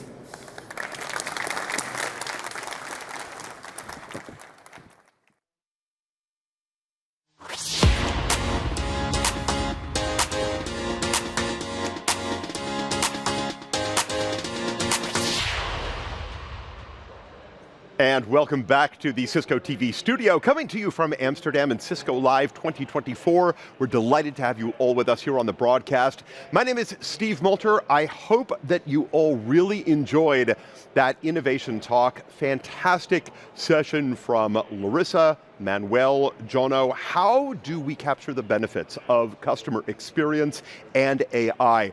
I feel like we just heard such a great list of useful and practical and applicable innovations that this team has been working on for all of us to help us to improve that customer experience, so vital. One of the things I think is such a big focus, an important focus, is that reimagined agent and supervisor desktop capability. Check that out when you get the opportunity. In just a moment, we are going to head out to the Innovation Talk Theater, where Rob Boyd is currently trying to corral Larissa and Jono as we speak. We are going to head out to Rob as soon as I get that cue, and I see him over here in my monitor. I really connected with Jono on those 3 problems that WebEx Contact Center is solving for us and for our customers. Number 1, never make them wait. Number 2, never repeat yourself. Number 3, offer that personal concierge. So powerful, so important for the customer experience. Some brands get that so right. You know what I'm talking about. Other brands, they struggle. with delivering that level of experience into every single engagement. The question is, which one are you? Do you get it right? Do you still struggle with it? This could be a fantastic benefit for every single one of you. All across the show, in the world of solutions, in the showcase, all the way here in the hub, we are hearing about these incredible examples of great customer experiences. We hear them from our partners. We hear them from our own Cisco salespeople and executives. And right now, we're going to head on back into the iTalk Theater where Rob Boyd is going to hear it from the people of the hour. How you doing, Rob? I am doing fantastic, Steve. Thank you so much. Yes, just fresh off the stage, got Larissa and Jono here. And the talk was interesting. The room was packed, but I don't know if this is fair to isolate, but for each one of you, I'll start with you, Larissa. What is the one thing about AI that you're most excited about, whether you've talked about it here or you maybe have it in the back of your mind for going forward? I think the thing that's most exciting is how investments we've actually been making over the last couple of years are just compounding now to deliver a really great customer experience. So we're building on so much existing knowledge while leveraging all of the latest and greatest in innovation. And well, let me stick with you for just a second, because what I'm curious about too is we feel like WebEx is in a unique position in that, one, we've been security first forever, and now AI enters into that, presents new challenges. But also there's this real-time media model. There's a lot of different things that both present new challenges, but also potentially new opportunities. I'm just kind of curious, what are you most proud of in terms of how WebEx is handling the opportunity here? I think we've looked at it in a very unique way. Everyone has been obsessed with ChatGPT and large language models, and while we're also engaging on all of those technologies, the real-time media model, I think, is our key differentiator. Taking our long history in DNA and audio, video, and learning all of the things that are unspoken. So it's not just about text and words that you see, but everything you say with your hands, with your face, with the tone of your voice, incorporating that and understanding how a customer feels, as well as just how we communicate with each other as a team and build culture, I think is going to be a huge differentiator for us. Perfect. I'm going to step between you two, actually, just to make this easier. Jonah, no, you don't get to go anywhere. Oh, okay. I want to ask you as well, what kind of thing stands out at you for AI, whether you mention it here or whether you look forward to it coming up? I think one of the things that's really interesting about AI is it actually sets a new North Star that people go, oh, we can do that. So it's opening up a whole different imagination. When we talk about our RMM, real-time media, that's just the first step on a journey. And as people use this, we're going to see, oh, that could be used there as well. And AI's technology, you can always build new tech and better tech, and that's what we're investing in. Like Larissa said, the compounding of this on top of each other. I feel like sometimes it's a double-edged sword. I'll have you come back in here, we'll keep it all together, but I feel like it's a double-edged sword with AI, with the focus on large language models, and then so many people who get introduced to that and think, oh, that's AI. And those of us who've been working with AI, especially you guys for such a long period of time, you have to almost overcome some of the initial inertia. I think there's a word in there. But when it comes to customers, and how are they responding to what we're doing, and how do you feel about in lockstep as we listen to them and attempt to execute? I think a lot of people are being asked by their board, what are you going to do about AI? So it's almost a forced conversation. It's a buzzword in every single conversation. And yet, I don't think people know how they're going to leverage AI yet. And so while there is excitement, while there is openness, there isn't translation into reality yet. And so that's where we've been having a lot of our conversations is, what do you do every day? What are the outcomes you're trying to drive? And how does AI help you do that better or faster? Not necessarily talking about replacing people. Because I think the assumption and the scared factor is this going to take my job, right? Like that's where they go. And so walking them through, how do you introduce that in the ways you work today? And then how does that continuously get better? And how do you measure? How do you know that it's actually helping? And so those conversations are happening on a regular basis. And I think more and more people are becoming more comfortable, especially with the security aspect, right? Am I sending private information all over the place in the cloud? And am I putting my company at risk? How do I leverage AI while not putting myself at risk?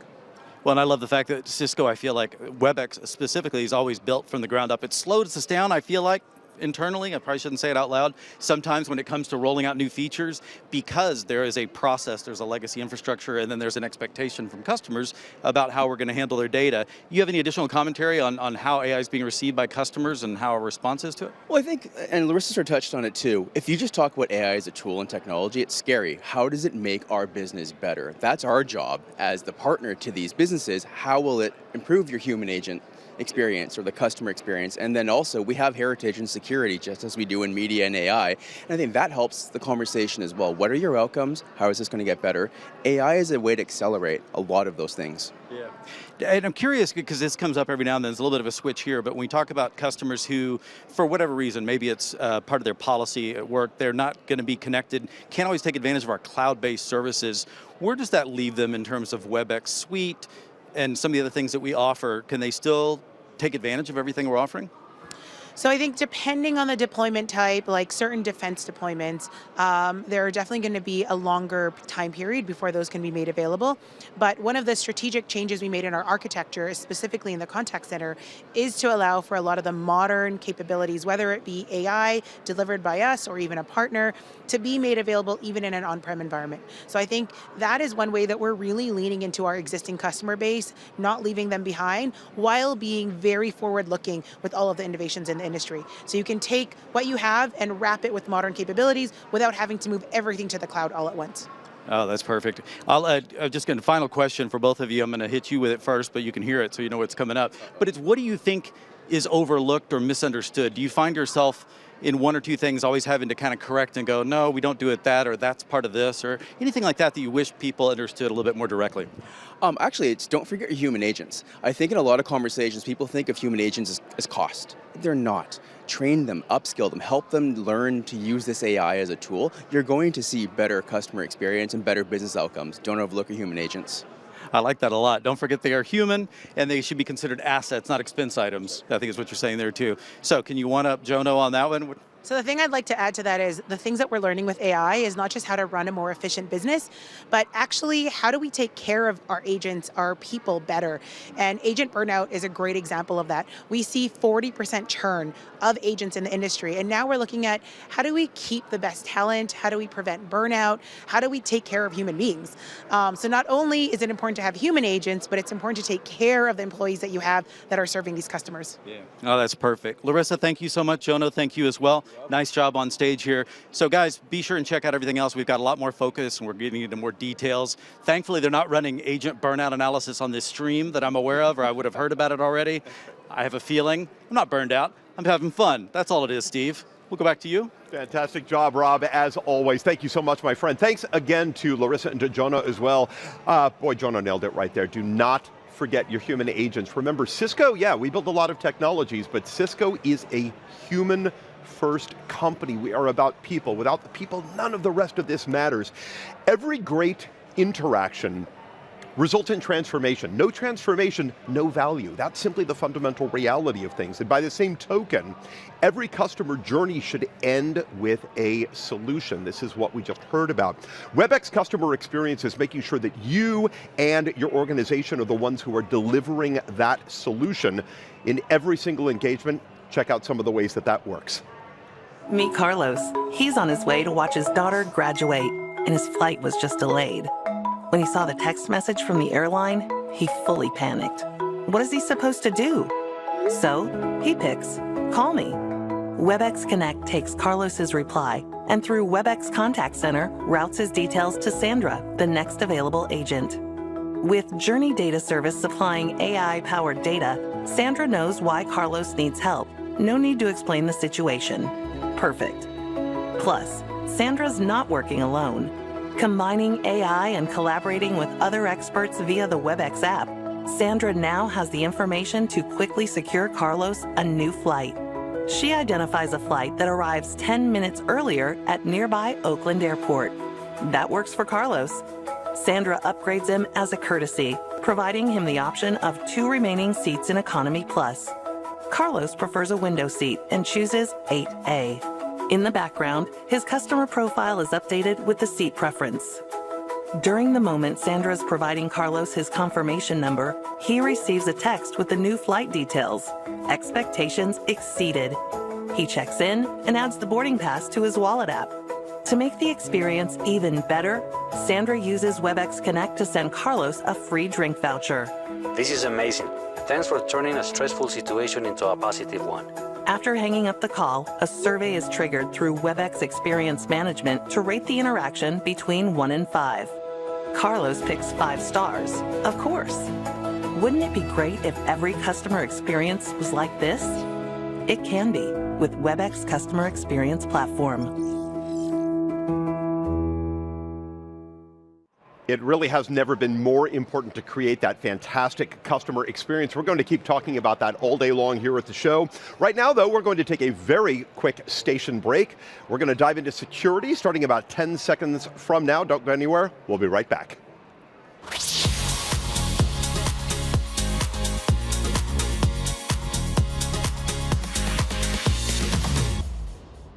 So right now, we are going to shift our focus a little bit toward security and toward the different ways that Cisco is connecting and securing and assuring every single digital experience everywhere. Here in today's digital first world, business productivity really depends on ensuring that hybrid workers can always securely access any application, whether it's web or SaaS or enterprise or private applications, and they need to be able to do it from anywhere. So delivering excellent digital experiences, what it really means is no compromise when it comes to always-on performance, when it comes to services that are critical to employee productivity and customer satisfaction. And all the time, we have to ensure zero trust security policies across every single point of connection. So, we're going to head over to Nish, who is on the other side of the studio here with me, with Emma Carpenter, Cisco's Security Chief Revenue Officer, to dig a little deeper. Good morning, Nish. Good morning, Steve. How are you doing? I'm great, my friend. How about you? Yes, I'm good, thank you. Even better now, I'm joined by Emma in the studio. Emma, how are you doing? I am fantastic, thank you. I hope you are too. I am doing great. It's day 2 of our broadcast. Very excited to be bringing everyone at home all the action and fun here at Cisco Live. Now, we're going to talk about security maybe for another 7-8 minutes or so, and I know there's so much innovation, so much momentum. I know you're not planning to slow down with security. What's the customer response been like? I'm imagining it's been taken very well, like all the announcements and launches we've made this week. Yeah, honestly, like the amount of innovation that we're driving from a Cisco security perspective is like out of this world at this point, right? Like I don't think we've seen the level of innovation in many, many years that we've driven over the last 12 months. And by the way, we will continue driving as we move forward as well. I think about some of the things coming as well. We talked yesterday with G2 and Tom about every month in the next 6 months having a new announcement about what we're delivering from an innovative perspective. So follow Cisco Security, right? It absolutely does. It's changing every day. Yes, amazing. So Emma, you've been with Cisco now, I think it's 18 months. I think you're celebrating that this week. Congratulations, yes, very exciting.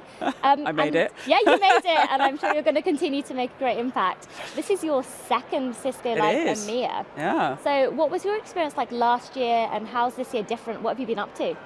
That's a great question, actually, because like this was actually one of my first major events with partners and customers over here in EMEA, and it's like coming home for me, obviously, from the accent perspective as well, because I live in the US now. Back in the region. Absolutely, and I love it. Like I love the energy that's here. Last year, I would say it felt like there was a few less people actually than there's definitely when you walk around the place this year, there's a lot more people. There's a lot more energy. Yes. And honestly, like it made you feel like there was a huge buzz in the room, and like I think what every country in Europe brings to the table here is huge, and a huge opportunity for us in this landscape from a security point of view as well. It's one of the most important topics, not just for Cisco, but for our customers and our partners, and will continue to be as we move forward. For sure, and I mean, for us as hosts, it's like kids at Disneyland at this point. It's like we walk around, wow, wow, wow, that's amazing. You get to see our technology, see all the demos. Yeah. So for any tech enthusiasts out there, definitely a place that you want to come and check out Cisco. Oh yes, there's a lot of tech enthusiasts out there as well, which is lovely.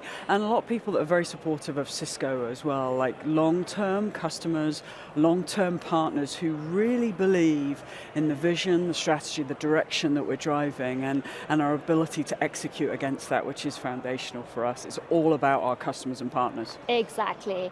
So here this week, we've been talking a bit about identity. I think we might have teased it a little bit to the audience, but I want to deep dive with you now on identity-based attacks. And I know they're more pervasive than ever. It's creating this new kind of battleground for security. So what does this mean for the industry?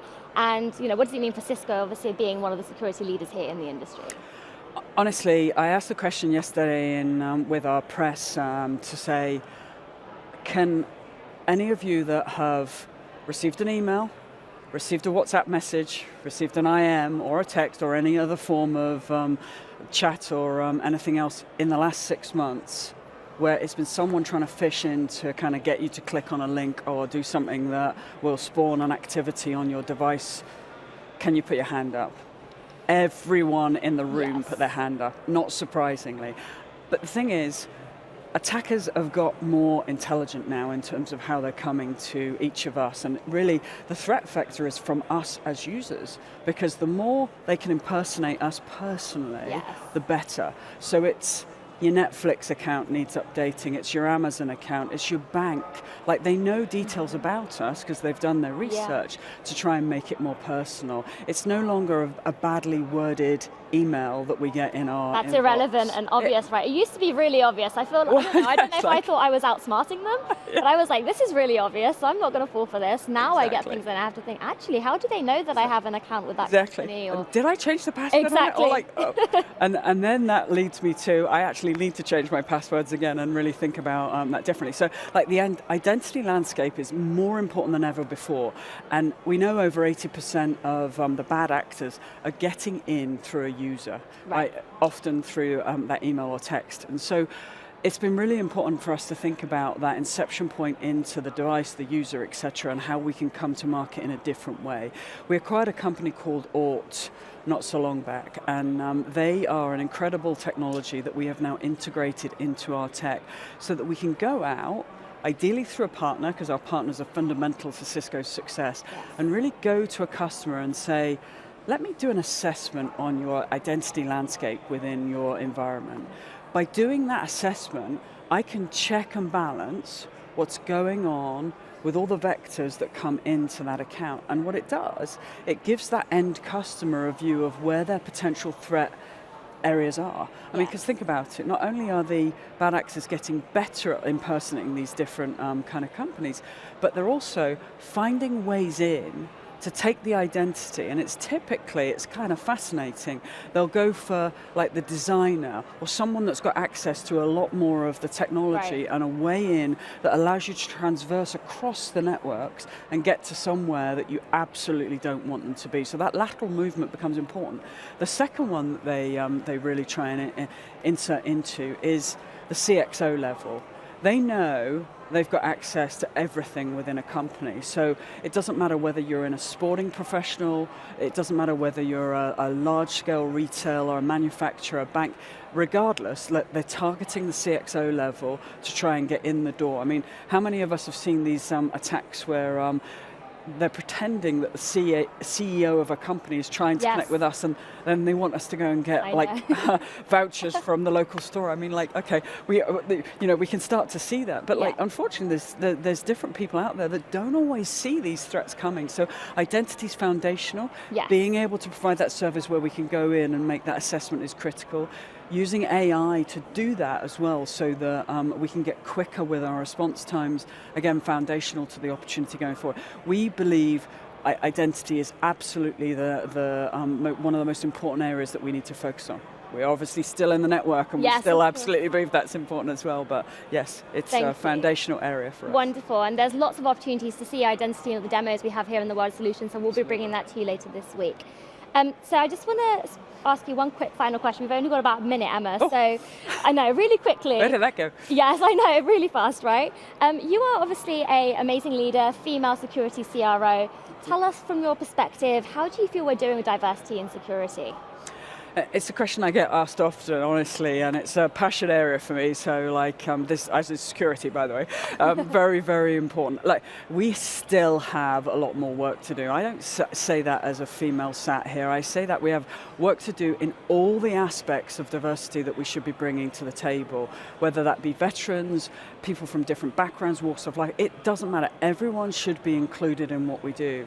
I genuinely believe it starts in the schools. We have to educate at the ground level and bring that through so that we get new talent seeded into our organizations, apprenticeships, opportunities for people to come in the door in an early stage, coming out of college and giving them, like our CSAP program is second to none, that's basically. the program that I actually came right? through, so I'm and really glad look to how be much here. talent we have Yes. here. So like that's Thank you. fantastic. So Yes. it's really foundational. Yeah. It's important for the future.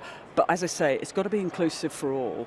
Yes. And it's very important as we move forward. Thank you, Emma. We're out of time. I'm really Wow. sad because I know we could keep going for We hours could. and hours here. Hopefully we can bring you back next time as well, and I'll make sure I see you around this week anyway. Lucky to be here with you. Well, we're now going to head back to Steve. Steve, how are you doing over there? Nish, thank you, my friend. Fantastic interview as always. You're right, Emma. The time just flies by when we have these great conversations, but thank you for joining us here in the studio. Great story on security. We are going to take a brief little fun diversion directly back over behind me where Cedric is hanging out in the Cisco store, one of his favorite areas. Cedric, what kind of trouble are you getting into over there? It's definitely one of my favorite areas, Steve.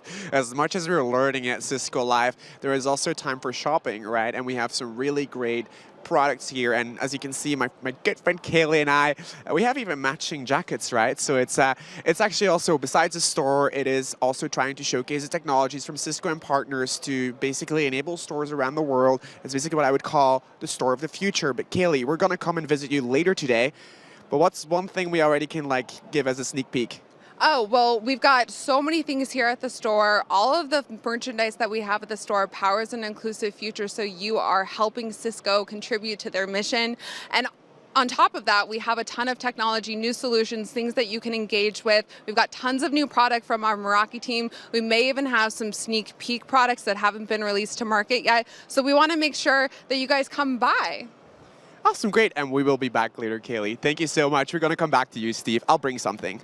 Please do. Thank you, Cedric. And thanks to Kaylee Visconti and Brian Domine. They do such an amazing, amazing job with the Cisco store every time out. Always such a popular spot here at Cisco Live 2024 and everywhere else.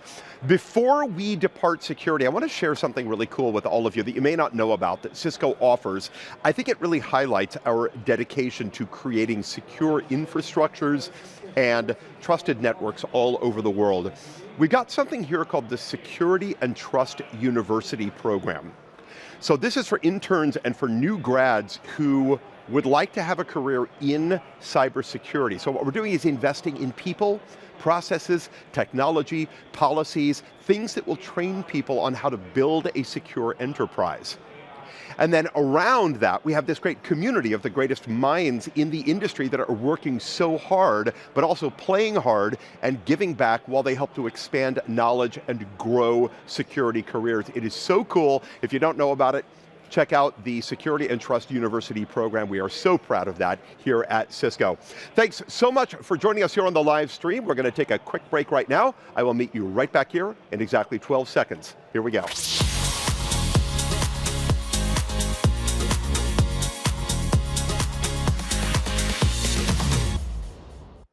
And welcome back to the live studio coming at you from Amsterdam. I am so glad to have all of you with us. Remember, keep reaching out to us on social media using hashtag Cisco Live EMEA. My name is Steve Moulter, and it's a delight to be with you. Let's talk sustainability now for a while. It's one of the core tenets, a huge aspect of who we are and what we do here at Cisco and at every Cisco Live that we attend.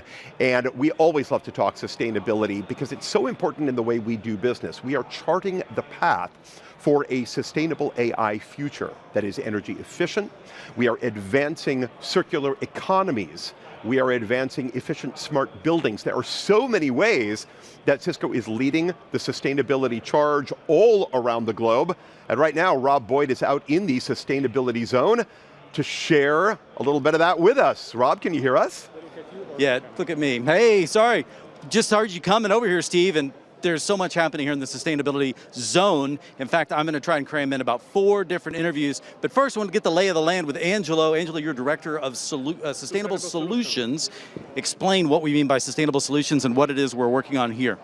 Well, we are surrounded by sustainable solutions. So this is the second year we have the Cisco Sustainability Zone here at Cisco Live. So what we are showing here is a very simple concept. It's the concept of IT footprint, handprint, and heartprint. It's actually how we can reduce the impact of IT in terms of energy consumption. How can we leverage IT to drive more savings in terms of energy, in terms of resources, in terms of food, like we're showing there in the IoT for sustainability. And last but not least, how we can leverage the IT for driving goods, the Cisco crisis management. So I want to drive one message home here. We have multiple solutions here that are not only addressing the climate change challenge, they're addressing a business challenge, how to better use resources, how to optimize the use of energy, how to optimize or reduce the waste. So that is about sustainability, and you can see all of this here at the Sustainability Zone. Come and visit. Perfect, you heard it there. Come and visit. We're going to visit with a few more of your peers here. Thank you very much. There's so much going on in here, so many booths, quite a few people here, but one of the things, of course, that we want to talk about in regards to this subject, Tripta. We've worked with Tripta for many years in many different capacities. You're working on energy management. What's the right way to think of this? I would say energy management is critical and table stakes right now for all the customers, and a couple of reasons, right? A lot of governments, legislations are making carbon disclosure reporting mandatory, whether it's the CSRD in the European Union or the SB 253 law in California. All large companies have to be reporting on their carbon emissions going forward. Second, I think it's a big business imperative. Cisco is a networking company. We've always been at the forefront of optimizing on innovations, whether that's on software or hardware. If we can enable energy efficiency for customers and generate power savings for them, it's a win-win for everybody. So it's a business imperative. It's going to impact both top line and bottom line growth. With the macro environment we saw recently, energy inflation, rising costs. Everybody wants a way to insulate against rising costs. And I think the fourth thing is Cisco has a net zero goal. We want to get to net zero by 2040, right? And we want to actually reduce our scope 3 category 11 emissions by 30% by 2030. That's the electricity consumed through the use of our products sold. And the more impact we make on that, it's actually going to elevate that to the next level by enabling our customers to also reduce their greenhouse gas emissions with energy efficiency. That's excellent. Tripta, thank you so much. Guys, the thing is when it comes to energy management, when it comes to being sustainable, there's all levels, of course, that this could operate at, but we have to start now because we're dealing with limited resources now, not later, and it's going to come competitive. I think I've got Christopher here. How you doing? I was like, good. Well, where are you? I knew I had one more to go. So I want to talk to you more specifically about data center. We talked about modernization. What is it meant by data center modernization in the context of sustainability? Sure. Well, as I'm sure you've heard from Tripta and some of my other colleagues, the first thing you have to actually know is where you're starting from before you can think about modernizing. So the first thing you have to do is actually start collecting data on how much power you're using, how efficiently you're using your data center. So I'm going to take that as a starting point. Once you figure out where you are, you can then start coming up with plans on where you're going. First thing you start thinking about is finding the easy things to solve, the really inefficient kit, be it very power hungry, places where you're just not really utilizing the kit. Start replacing some of that. That's the easy, low-hanging fruit. Once you start doing that, then we start looking at things where you can start leveraging more modern technology, be it going to higher bandwidth links, which allow you to collapse not only the power, reduce the power and get more bandwidth for the same amount of power, more compute for the same amount of power, but also reduce space, which allows you to reduce the size of your data center, reduce the amount of space you're cooling, reduce the amount of steel and raw materials you're using. That's sort of your next step. And then we start getting into some of the more esoteric things where people are now starting to focus. Things like liquid cooling. Is it time to start bringing in liquid cooling where liquid is a much more efficient way to cool your data center, and you can start going from spending, maybe reducing, instead of saving a couple of percent of power, maybe saving 20, 30, 40% of the power in your data center by switching your cooling fluid from air to liquid.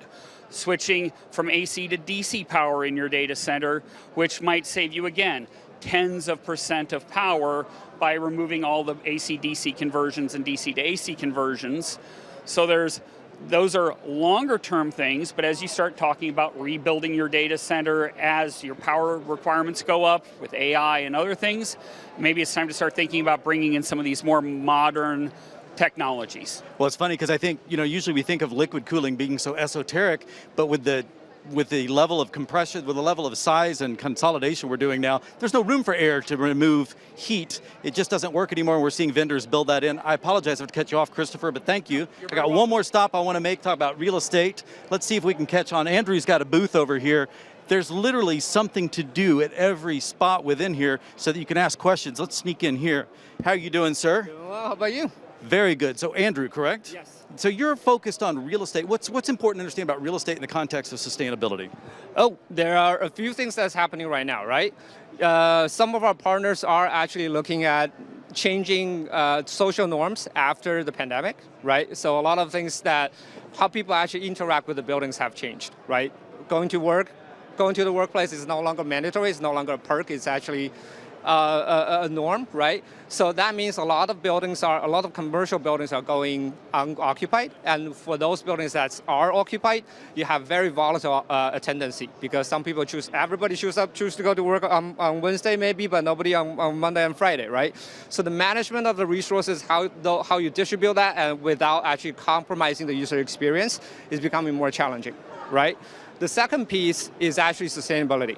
Sustainability has become such a focus. You have government agencies coming up with incentives, regulations, requirements about reporting, about carbon reduction all over the place. I'm going to have to cut you off. I apologize because we've got to go to the iTalk. So I'll go back to the studio now, guys, so we stay on time.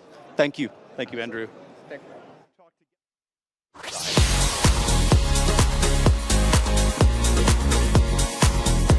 Hello and welcome.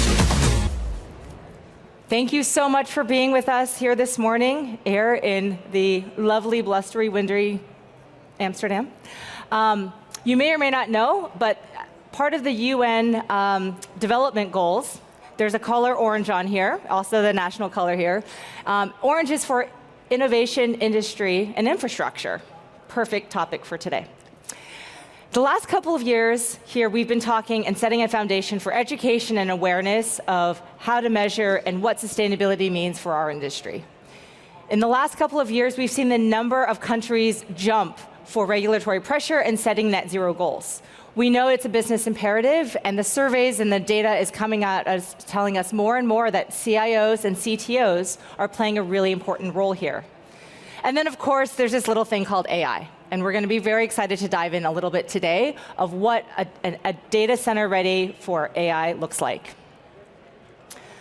Across Cisco's strategy for sustainability, last year we came out with an updated plan for Possible. And this helps with the transition to clean energy, circular transformation, and circularity is a topic that comes up more and more with customer conversations and partner conversations everywhere around the world, as well as building resilient ecosystems. And when you consider all of this, so much of this starts with the roadmap. It starts with the products and the solutions and the offers themselves. So across engineering, I'm very, very excited to tell you that we have very structured programs and projects across 4 key areas. The first being, what are you baselining? How are you measuring your energy? We know with the carbon footprints, it starts with, in this industry, the primary offender is in greenhouse gas emissions, which is the energy we're using in this space. So scope 3, category 11, for those who are familiar with scope accounting, where are you measuring? How are you getting that measurement? How credible is it?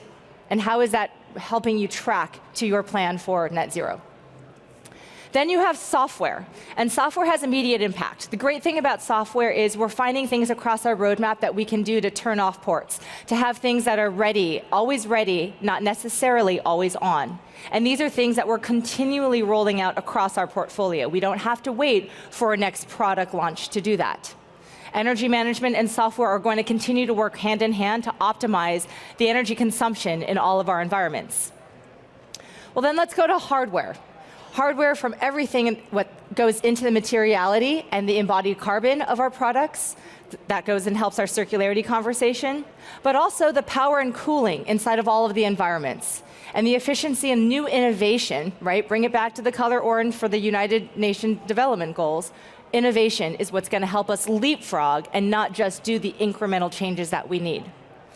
And that leads us to the business transformation. When we think about the circularity, how many of you are actually returning product back to Cisco today? Good. I know that process can be better. We want more and more of that product back because Cisco can 100%, 99.98 to be exact, 99.98% recycle, remanufacture, and reuse the product we get back. And if you don't believe us, we have a teardown booth just outside of this hall in the sustainability zone, and you can see active live teardowns of what that looks like. This year, we are excited to bring progress across the portfolio. We have identified 5 energy management metrics that we are standardizing across our portfolio. They will be available across Catalyst, Nexus, Meraki, Control Hub, right? For those who are tuning in to all of the other sessions across Cisco Live, our product portfolio and the platforms that we have today will all be standardized across these 5 energy metrics you see down below. What's more is this web capability will help pave the way to one of the many features that will be available in Cisco Networking Cloud in the future. So we need to make sure this is all tied together with the broader portfolio of networking and security as we plan for how we're going to network this power in the future.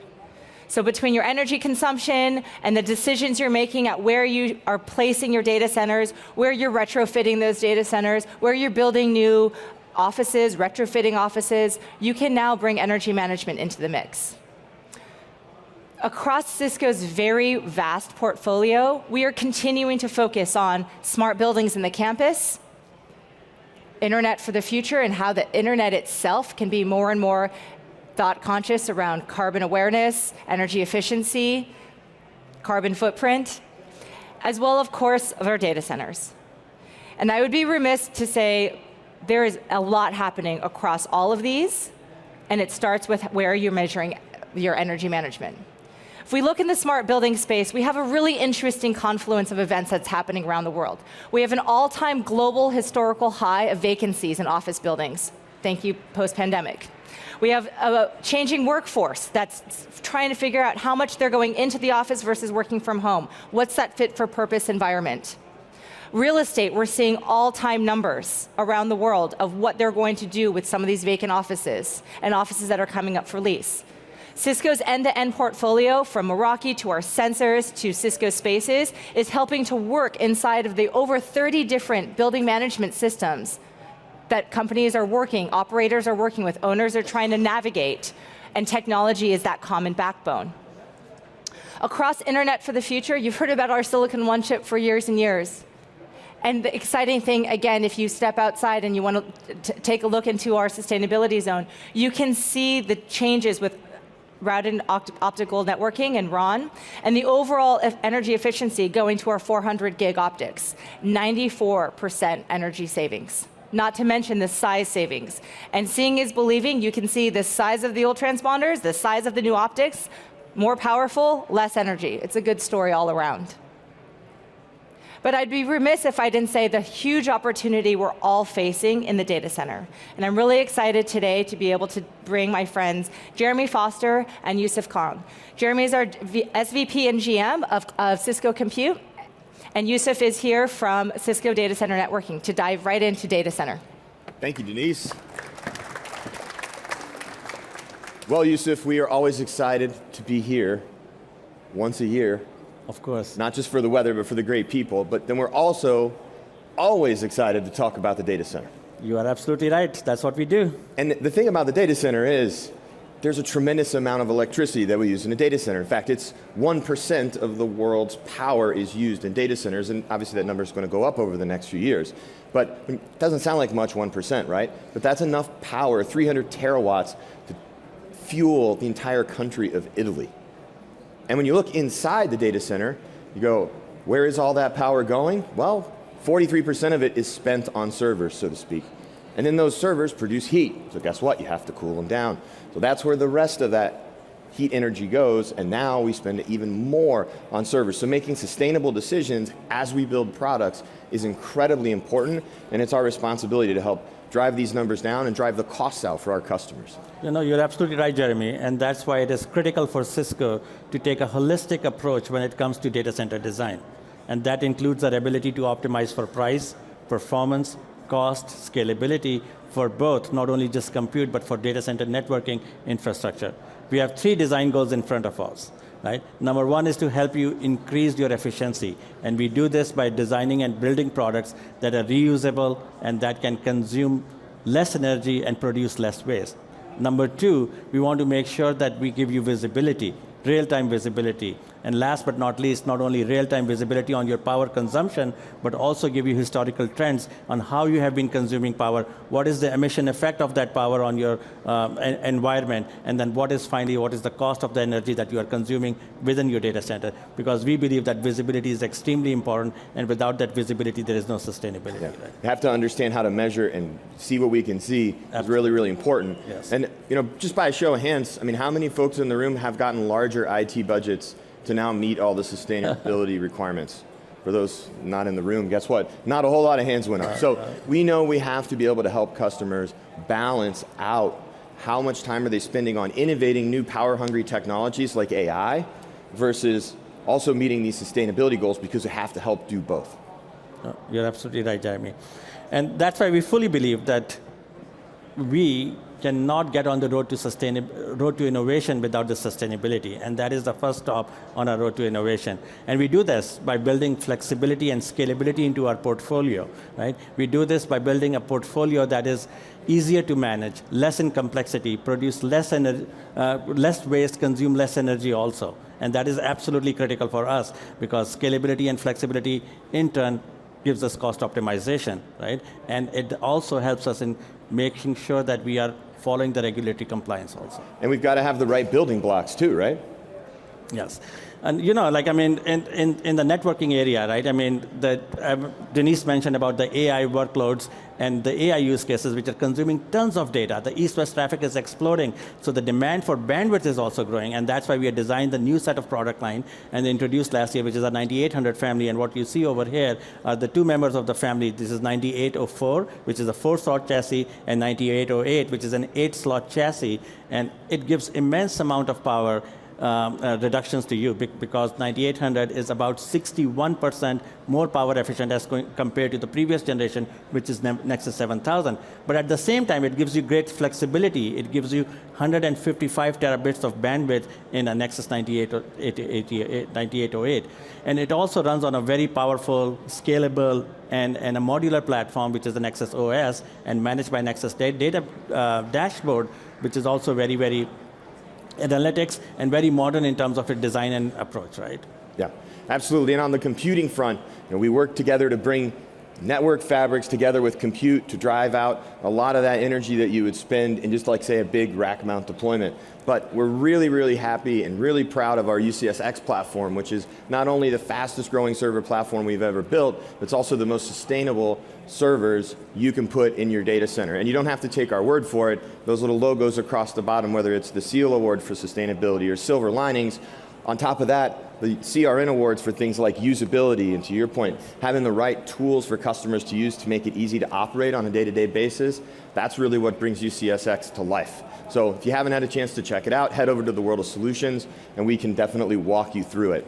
Now, the most important thing is, how does this all come together across compute and networking? And that is really in your data center. And this is an example of a customer's data center where they had 500 servers, and these servers were M4s, so think 3 server generations ago. Very common scenario, right? Most people are going to run their servers for 6 years or so. When you modernize onto Intel's new Xeon platforms, you're talking about a reduction from 500 servers down to 150 servers, taking 70% of the physical footprint out of the data center. So that's huge savings in space, power, cooling. I mean, 49% of the power in the data center out from a computing perspective, and then 61% on the networking front on top of that. But in addition to being extremely sustainable, what's great about this is it's also really good for the bottom line. Because if you look at the numbers on the right-hand side, you're dramatically reducing the amount of dollars you're spending on hardware by modernizing your data center infrastructure, and then all that software and all that support dollars that you spend to support these huge environments. When you shrink them down, you don't have to spend that money on that either. So it's a great You're absolutely right. I mean, because this is one of the main drivers for the enterprise customers to upgrade to a modern infrastructure within a data center, because not only you have a more power efficient and energy efficient systems in your environment, you're also getting a lot of power of density and silicon design and the benefits of the new structure that we have put in place, because all these benefits you are bringing into your system, and then you are able to leverage it, right? And that gives you power savings that then you can turn in around to bring in more compute power into and more processing power, because as we talked about it, I mean, some of these new workloads require tons of more processing power into the unit. So you save at one place, you spend wisely at the other place, right? And speaking of new trends, I mean, AI is not only new and big and changing the way that we do business, but it's also extremely impactful when it comes to sustainability. Yes. Because these are very power-hungry systems that will dramatically change not only the way your data center lays out, but how you're going to build a data center end-to-end. But there's also a lot of other things to think about that I think are challenges for customers, right? How do we move into these new trends without creating a bunch of operational silos for ourselves? What's the easiest way to get these types of applications deployed and make the business impact for you the fastest? And AI is such a big topic, we won't have time to go deeply into it today, but if you head over to the World of Solutions, we can actually walk you through and show you us supporting the latest and greatest GPUs from NVIDIA and Intel, and then walk you through how you would manage that and the pieces that we've put together from Intersight, from dashboard perspective, to make that easy to deploy and maintain. No, you're absolutely right. I think while AI workloads, I mean, are driving a lot of activity and excitement. I mean, if you look at it, it is all about data and data management, right? And that's why we see that enterprises who are going to be adopting the first of those use cases are data-intensive organizations, such as healthcare, such as video production environments, such as government research organizations, public sector agencies, financial industry, and these are sitting on a very, very rich data environment, and these are the companies which are going after this, right? And while the technology may seem new, and while the use case may seem new, for us at Cisco, we have a lot of experience in building compute as well as data center fabric infrastructure for high performance workloads. And we have done it for HPC environment, we have done it for DCI environment, for video processing, video distribution networks, for IP storage, voice, I mean, you name it, we have been doing it. So we understand what it takes to build these infrastructure for these high-performance computing environments, and we apply the same principles to AI. And again, as Jeremy said, I mean, if you stop by our booth, we have a complete demo and we show you how to do it. Right? Yeah. And speaking of that, right, it's not just about compute and network, it's about pulling together this entire ecosystem so we can bring our tools to snap into the tool chains that you're already using today, work with the providers that you're already using today. So tell us a little bit more about that. No, I mean, we have done a lot of not only the development on our side, but also driven partnership with some of the industry-leading power component suppliers within the data center, such as Panduit, as well as Verity. And what we have done is that we give you complete visibility into the power consumption of your device, fabric, and as a complete site also.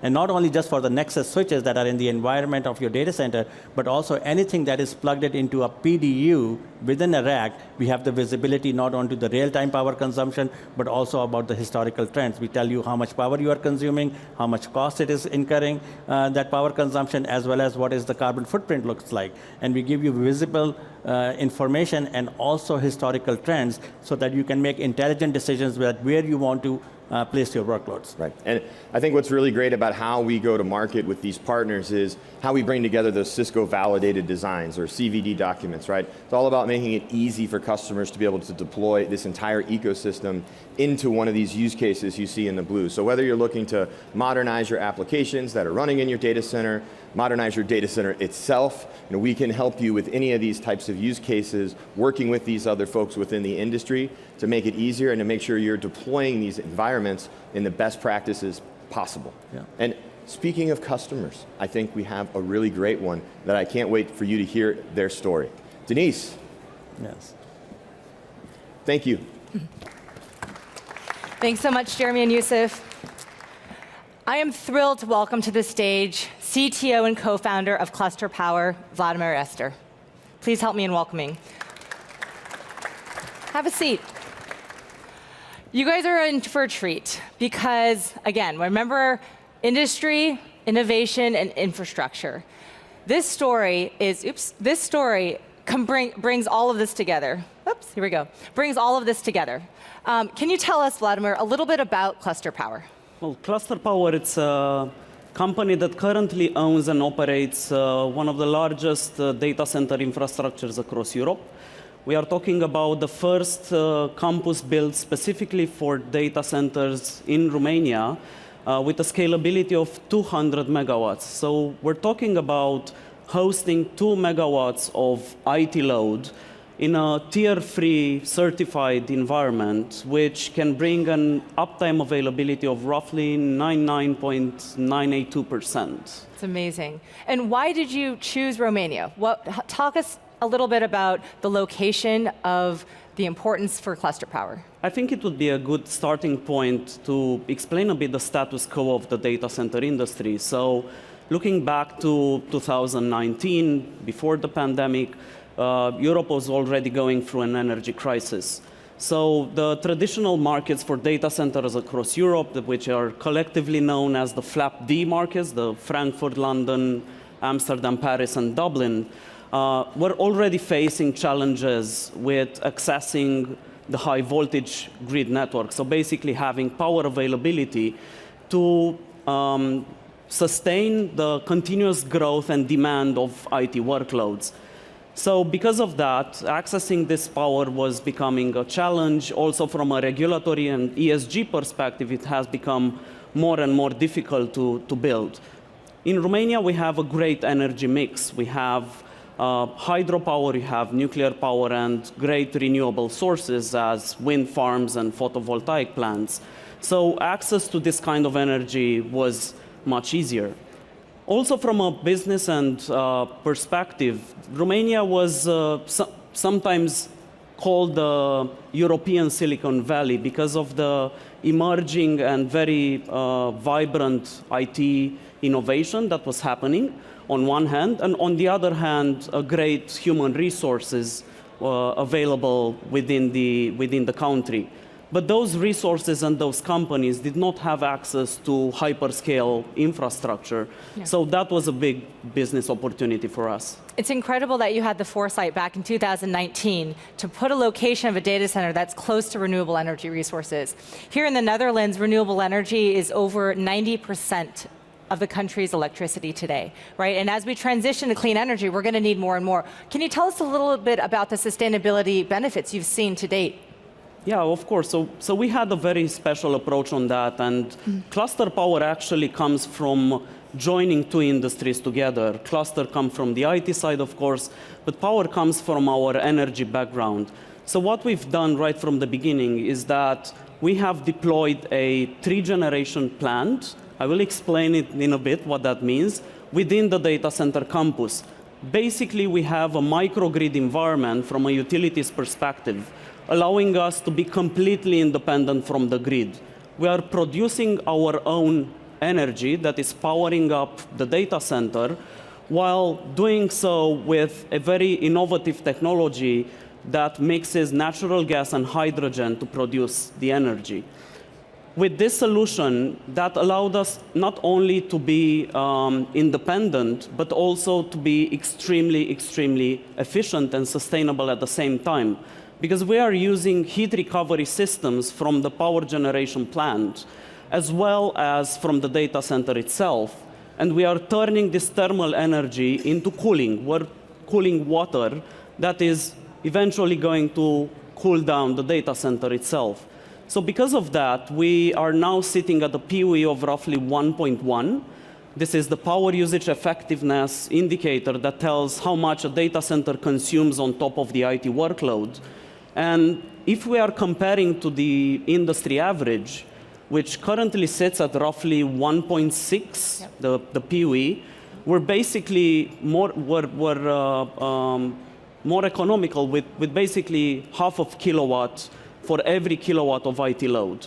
It's incredible. And when I think about these industries coming together, so many of our customers are asking the question, where do we invest in retrofitting our data centers or even building new ones that are going to be AI ready for the future? Can you tell us a little bit about the Cisco technologies you've implemented? Yeah, of course. So I think that it was quite important that this was a green project. So we were able to design it right from the beginning based on our strategies and our business objectives that meant that we needed to build scalable, efficient, flexible, modular solution, as well as secure. in order to provide our customers with public cloud services as well as private cloud and private GPU cloud services.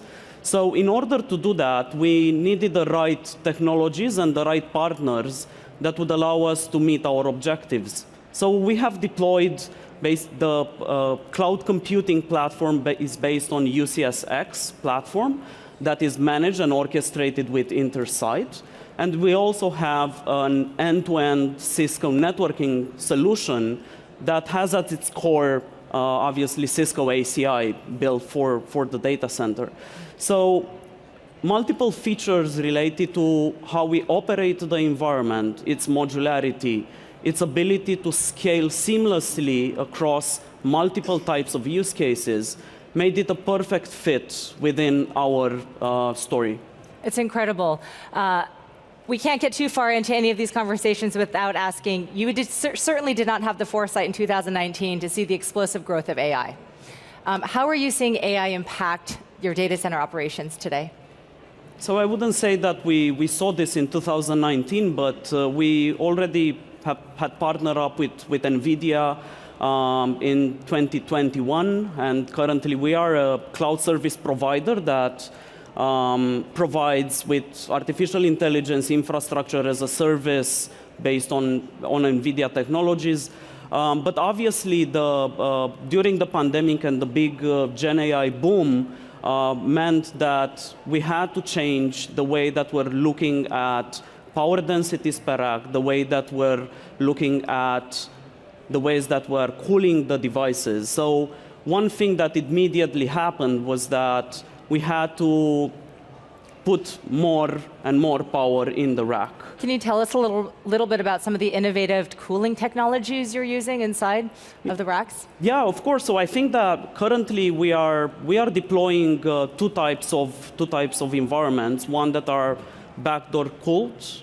So we are trying to bring the cooling solution closer and closer to the actual workloads.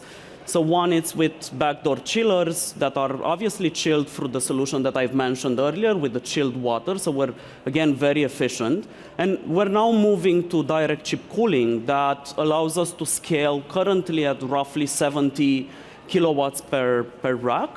Again, if we're looking from a PoE perspective and taking into consideration that we're pulling out the ventilators, basically, we can even say that we can reach a negative PoE. It mathematically is not necessarily correct, but well, we also know that PoE is not entirely the most accurate measurement, right? It doesn't account for all of the inefficiency that's happening inside the boxes. So as you talk about deploying these architectures for liquid cooling and direct to chip, now we're starting to get after even more efficiencies.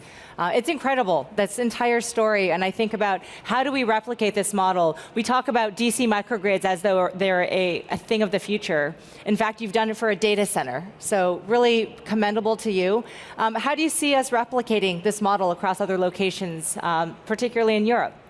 So we have definitely built a blueprint, and I think that for the customers that are trying to build their own data centers or are looking at this from a colocation perspective, they need to understand that in order to become more sustainable and more efficient, you need to use more of what you have already. So what this means is that you need to look at it from a different perspective by integrating not only the IT infrastructure with the application, but also with the data center fit-out solutions like the colocation, the DCIMs and the building management systems, as well as the energy aspect. So our use case allowed us to basically have a holistic view over the entire process, from energy production up to workload optimization in the data center. So being able to look into Intersight and to the application orchestration to see how it runs, to do forecasting based on future demand, it allows us to optimize the entire cycle and thus becoming more and more efficient. So obviously we would be more than glad to discuss with anyone and to share more details about our case and help in any way that we can. Vladimir, I cannot thank you enough for being here to share that story and some of these best practices. Thank you for joining us today. Thank you very much. Thank you. I hope you found that example as invigorating and inspiring as I do, because it's real. And I think when I come to this region, as certainly annually for Cisco Live, but whenever I come back to this region, EMEA is on the forefront of the conversation with sustainability and a bit more mature than the rest of the world, right? The leadership that is happening here to take some of the ideas of integrated, holistic thinking, whether it's for circular design, whether it's to help grow the top line or take care of the bottom line, we're seeing that happen at more and more CXO levels and board levels across the world. So when I think about Cisco's offerings and our solutions for end-to-end sustainability, we are in fact looking at every part of that, not just in the solution product base of the roadmap, whether again it's the energy management, the hardware and the software, but how will you return that back? Our Cisco Refresh program has been around for over 20 years. We launched our partner specialization program back in April of 2022. And we now have over 1,000 partners registered for this program. We're starting new programs that welcome OT vendors and partners into the ecosystem. And we're seeing the numbers of OT partners coming at us with partners we would have never dreamed of putting into an integrated ecosystem. GreenPay gives upfront discount for ensuring that we're getting product back so that product can have a useful life after, and we can start minimizing how much goes to recycle versus reuse. And the global funding that's available, and I hope everyone here is listening, because global funding available, it's in the next just couple of years because of the administration changes that are happening around the globe. We've measured $11 trillion across 15 countries to be deployed, again, in industry, innovation, infrastructure, digitization of buildings, data centers, just in the next couple of years. Cisco has global funding offices around the world to help you on that journey. It's a lot of paperwork. We have offices and people in country to help you with that. And CX services across the board have things to help you get started. If you just need a baseline, where do we start? Along with so many of our other partner ecosystems that you're likely already working with. And so when I think about wherever you are starting on this journey today, it always brings me great joy to come back to this region because most people have already started on this journey. Likely your company already has goals and commitments to net zero. The question is how real and how credible and how accurate are your execution plans to get there? And whether we have things on our roadmap that are helping you today or the things that we're innovating for the future, you can certainly know that you have a partner in Cisco, not just as a technology vendor, but as a partner on your journey to sustainability. I can't thank you enough again for being here today, and I wish you a great rest of your Cisco Live here or virtually. Take care.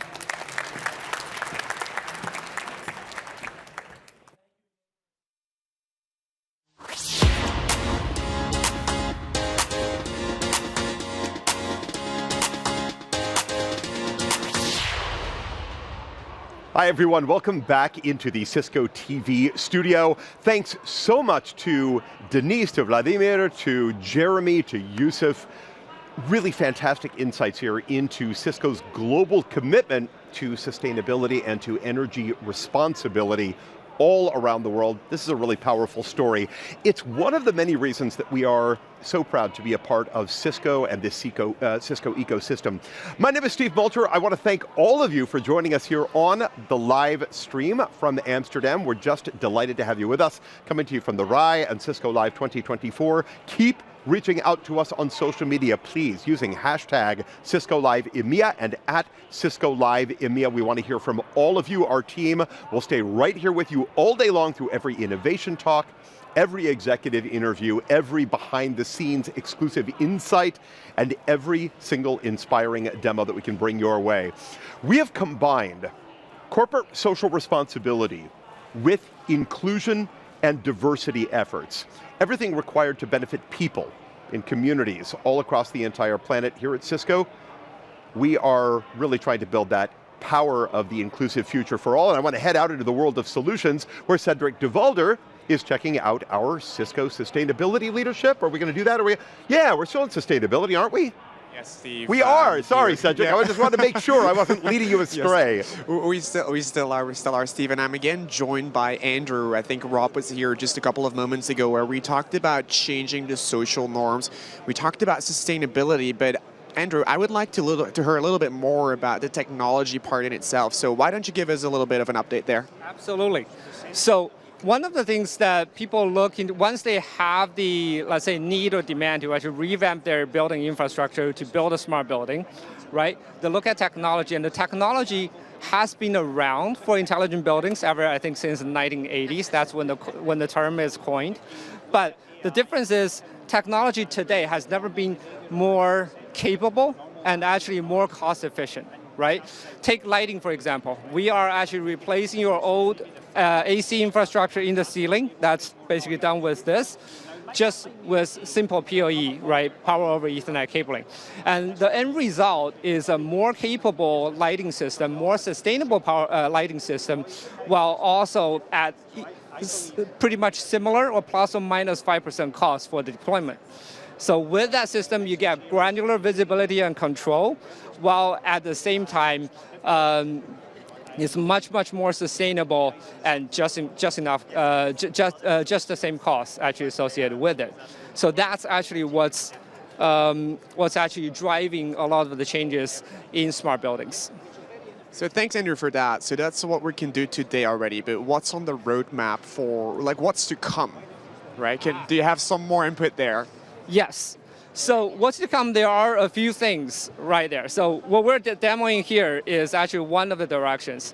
So we see this in lighting as well, that the capability or the power consumption of the endpoints are coming down, and while the capability is going up, which means there's going to be more and more use cases, infrastructure such as PoE, right? Are we back in? Okay, we had a little bit of a glitch there in the matrix. That happens from time to time. It's the beauty of live theater. We are going to continue to go back out to the world of solutions as soon as we reestablish that RF frequency and that contact. We've got so much to bring you, so many stories from across the world of solutions, from here in the hub. Remember to keep reaching out to us on social media so that we hear your responses and your reactions to everything that's taking place. Every demo, every interview, and we've got a couple of fantastic interviews coming up here just a moment from now. If you haven't yet had an opportunity to look at all of the different certifications and learning that's going on here at Cisco Live, please take an opportunity to do that. If you've missed any of the content that we have broadcast so far, whether that was yesterday or today, remember, all of that content is going to be waiting for you. You can bring it all up at ciscolive.com. Cedric, I think we've reestablished communication. Let's head back out to you. I mean, Steve, it's still a live TV show, right? So stuff happens, but Andrew is still here with me, so we're just going to pick back in where we came from. So Andrew, just get going. Sure. Okay. One of another bigger trends in terms of smart buildings, we're looking at grid interactability. And also that means the building is going to generate its own energy, as we've seen with a lot of fuel cells and also solar panels on top of the building already. And the building will actually be able to regulate its own energy consumption. And sometimes it will be able to feed it back into the electrical grid, right? And having a DC microgrid, right, where the distribution within the building is all direct current, is going to greatly increase the efficiency and capability of that building. And PoE, or Power over Ethernet, is going to be a viable architectural or viable technology for part of the building. Awesome, great, thank you so much. So we have 3 buckets: changing society norms, sustainability, and technology. And with those 3, we're going to go back to the studio. We'll talk later. Hey there, welcome back into the TV studio. Thank you so much, Cedric. I'm glad we finally got back out to Andrew. Poor Andrew, he's had that story broken up like 3 times. It just makes it that much more powerful when we take a little extra time to go through the demo. We do appreciate it. So again, keep bringing us those stories from out there. We need to be have your eyes and ears out there in the WAS. But right now, as we're back here in the studio, I've got Denise Lee over on set with me, VP of Cisco's Engineering Sustainability Office, and the lady of the hour, host of the Powerful Innovation Talk that we just wrapped up a moment ago. Thank you for running over here to be with us. Oh, it's a pleasure to be here, Steve. You did a fantastic job. I thought it was a really powerful talk. I want to jump right into really the need for sustainability, right? It's gotten so much attention. It is a vital aspect of who we are here at Cisco and what we do in the organization. But what I want to know is, why. Let's get to the why we've made sustainability such a priority and how we've managed to do it to meet the demands of the world today. Yeah, you know, it's such a good story because here at Cisco, we have a foundation of just a culture that's transcended generations, to be honest, of wanting to do good and wanting to be responsible, not just, you know, let's go help everyone, but being responsible and having an obligation in the solutions we put out there, the products we put out there that are actually going to do good. And we've put together this plan for possible that helps take into account how we're going to transition to clean energy, right? Andrew was just talking about DC microgrids. In the last talk, we're not just looking at DC microgrids for a small little, you know, office or home. We've seen customers do a DC microgrid for an entire data center. Right? And then there's this little thing called AI that's come along, and you know, we look at Moore's Law, and the needs for compute, the needs for technology continue to explode. IoT is continuing to converge in our smart building space and in our industrial space. And so why? It's because Cisco connects it all. Right? At the core of all of these things is the network. And if we're not responsible in how we prepare a network that's future ready, then we're not doing our job. And that's who Cisco is at our core. I know it's that old trope, right, that with great power comes great responsibility, but in this case it really is true. As you say, the sheer scope of the organization, not only globally, but historically, I think it's imperative that we do this. You're out there talking to customers every single day. What are they saying to you? What are their top concerns, or maybe their top challenges when it comes to sustainability within their own organizations? You know, what's fun, Steve, is this space has moved so quickly. 2 years ago, it was education and awareness. Now it's what do we do? How do we measure, help us get started, or help us go faster? There have been a lot of goals and commitments made at the company level, at the government level, across organizations in the world. Measurement is key. Like anything in the network, you need visibility, you need insights and analytics, and eventually you want to get to a place where you can optimize and do automation. So we are helping our customers along all parts of those journeys. To make it a bit more tangible, they're looking at their real estate, they're looking at future of work and the health of their employees and productivity, and they're asking, how do we prepare our campuses for the future of work? They're looking at data centers and their workloads, and they're figuring out, how do we get ready for a future ready with AI and all the capacity that we're going to need, all the extra compute we're going to need. And then they're looking at, hey, how do we just help and we make sure that we're transitioning to do the responsible thing for our infrastructure and for our business. And we're starting to see numbers that show not just bottom line, the health of business operations, but actually a differentiator in driving profitability and top line growth. I love, love, love the work that you're doing. I feel like it's inspiring, it's motivated, and it's responsive to our customers, and I think that's so vital. Denise, thank you so much. I'm glad that you ran right over here after the iTalk. I truly do appreciate it. Keep doing the fantastic work that you do. Thanks for having me. Good Absolutely. We're going to take a very quick station break. I will see you right back here with another great interview 12 seconds from now.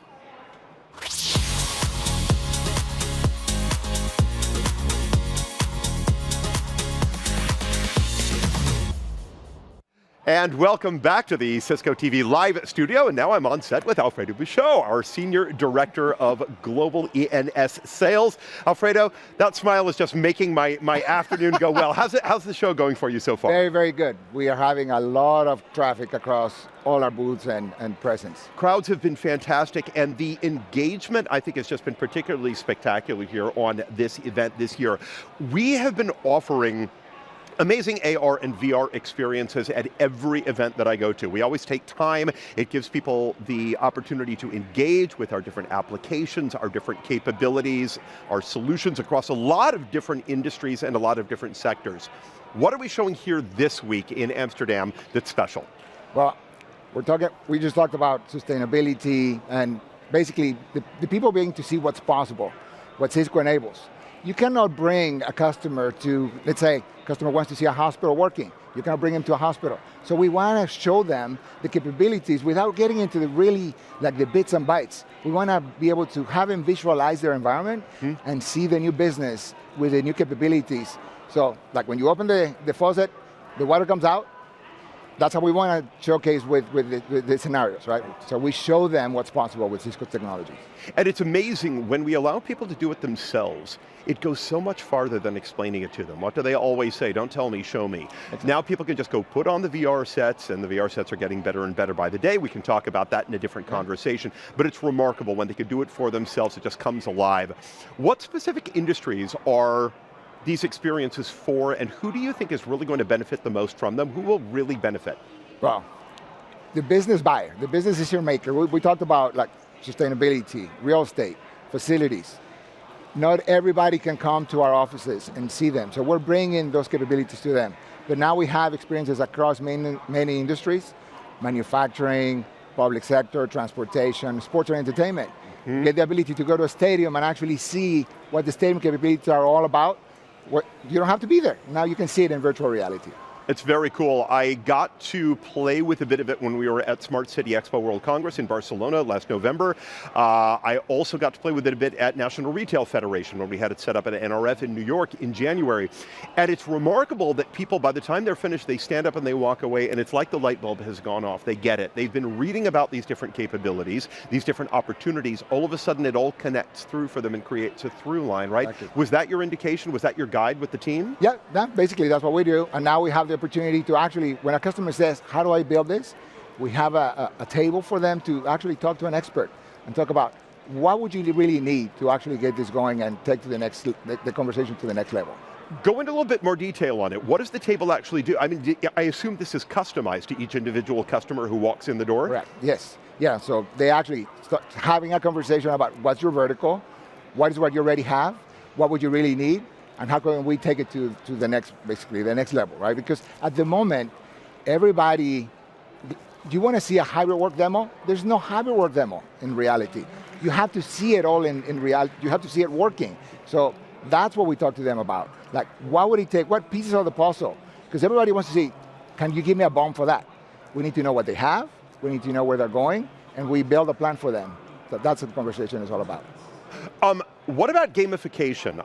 This has become so powerful everywhere. Have you put a little bit of gamification element into it? Yeah. Tell us about that. We have some experiences that are gamified, very, very popular. So you can actually go to the New York City office and interact with the technology and actually learn about the products, how do they benefit you, and then you get points. And on top of that, you get the chance to actually write a McLaren simulator. So if you get some, you go through those experiences, you sign up, you actually sit on a McLaren simulator, and then you have the ability to actually win a nice sign cap by some of their drivers. I love it, I love it, I love it. And that's actually going to guide us right where we're going now. So it's like you knew where I was headed at this point. Alfredo, thank you so much. Great stuff. I really do love what you're doing, and I hope everybody will take an opportunity to go and check out the AR and VR experience for themselves. Great work. Okay. That's exactly what we're going to do right now. In fact, we are going to head out into the world of solutions where Rob Boyd is in the AR VR experience for us. So Rob, what cool stuff are you seeing next door? Well, at first I'm just so excited you got to talk to Alfredo, because I didn't realize how many careers have changed during our time at Cisco. But Alfredo and I used to work together down in Austin when I was a security overlay in the field, and I believe he was an SEM. So he's got the goods, he's been around a while. What a great guy to talk to. But another old friend that I've had forever, it feels like, especially at the shows here, is where I tend to run into Avi. And Avi, you're always pushing the envelope with the AR, VR. So we want to establish what is really happening here. Alfredo talked a little bit about the fun car and some other stuff, but can you show us how you've broken stuff down? What can we do here in the booth? Certainly, Rob. So we have two areas here in the booth. The first one is a gamified version, and the second one is non-gamified version. So the gamified is more focused towards technical audience, and the non-gamified is more for business outcome relative conversation, where we can immerse customers in these, immersive environments. They can learn about Cisco solutions and the outcomes we deliver from those solutions. Well, I'm going to drag you in here. Watch your step. Everybody, watch your step, because I've tripped every time. Okay, so over here you're saying this is very specific to the solutions that we offer, and this is kind of how we're bringing the solutions, plus this is where I think Alfredo spoke of the game. So if you score well here, you score well in the headsets here, then you also, after you've done this, you get a chance to do the car, and it's the combined score on this leaderboard that we need to watch out for? That is correct. So they have to go through Pen 1 office, experience it, and once they're done, they will have scores for the points that they get from the game. Okay. And then they go to McLaren Simulator. That's the catch. Without this, you cannot go to McLaren. That's a good move, because that's where I've seen the line, but you're saying those people had to go through the other stuff first. Correct. So you got to eat your vegetables before you can play with your candy. I'm mixing multiple metaphors. Well, let's go over, take a look. Steve said the car is cool, but it's just normal racing. You're not actually learning anything unique here like they've got everything else. But it's visual, it's fun, and you get a chance to get a signed baseball cap if you go through all the steps and you score well, so it's not automatic. So I wonder if you could expose for us a little bit about what they're seeing in the goggles, since it's difficult for us to do that here from the exterior. I'll have you come up here. Can you show us kind of what's happening with the new stuff? So what they're seeing here is, what you can see here is a hospital campus, which shows you, like we take our customers to a hospital and show them how Cisco is enabling outcomes for your patients, for doctors and whatnot. If we go to a reception area here you can visit a reception of a hospital, then you can go to exam room or a patient room and show them how Cisco technology is relevant in this space. In here reception, you can see a WebEx board showing a digital signage or rough map about the hospital. Okay, and see, you know what I love about this is, because what you guys are doing is you're working very hard to use the nature of this technology to bring the environment to someone who, especially a hospital, it's not like they're sitting around going, hey, can we go to some meetings at Cisco and learn about their new technologies? That's probably not feasible. These guys are busy, as in many other industries that you're doing. But I know that, I don't know if you're like this in a hospital, I'm always looking around going, okay, who are they using for wireless? Who are they communicating on? What's their infrastructure? And I have to poke in some closets and get thrown out a few times. Exactly. But here you make it easy. Yeah, you just show, they can really visualize how they can make things happen in the hospital, how they can deploy next-gen technologies and deliver the outcomes for their patients and the customers. Perfect. Yeah. Any final points we should remember? Yeah, please. Yes, so these are available on the D Cloud as well. We have an entire AR/VR page. Okay. So all our customers can go there, access all the industry experiences on their headsets, on the browser, however they want to. So this is really enabling internal, external. We're not leaving anybody out. You guys are still pushing that envelope, because every time I come to visit with you, you've got another 10, 20 type interactive demonstrations. Yes. So it's working well, I would guess. Yeah, we have like 24 experiences now covering different industries. The latest one is the data center one. And it's available to our partners as well. So Perfect. They can well, now that I know Alfredo is leading your group, I will fill you in on what you need to know. Awesome. We'll see. Thank you so much, Avi. Thank you, all right, with that, let's kick back from the AR/VR space to the real world of the studio. Steve? Thank you so much, Rob. I appreciate it. Avi, great job. Love what you, Alfredo, the rest of the team are doing in the VR and AR space. Well, now it is time to talk Thousand Eyes. New Thousand Eyes innovations are delivering seamless, secure digital experiences and monitoring that integrate application performance, that guarantee connectivity and that support your SaaS and your hybrid systems. We're going to take a very short break right now. Nish Parker is going to pick up the story just 10 seconds from now. Stay with us here on the live broadcast.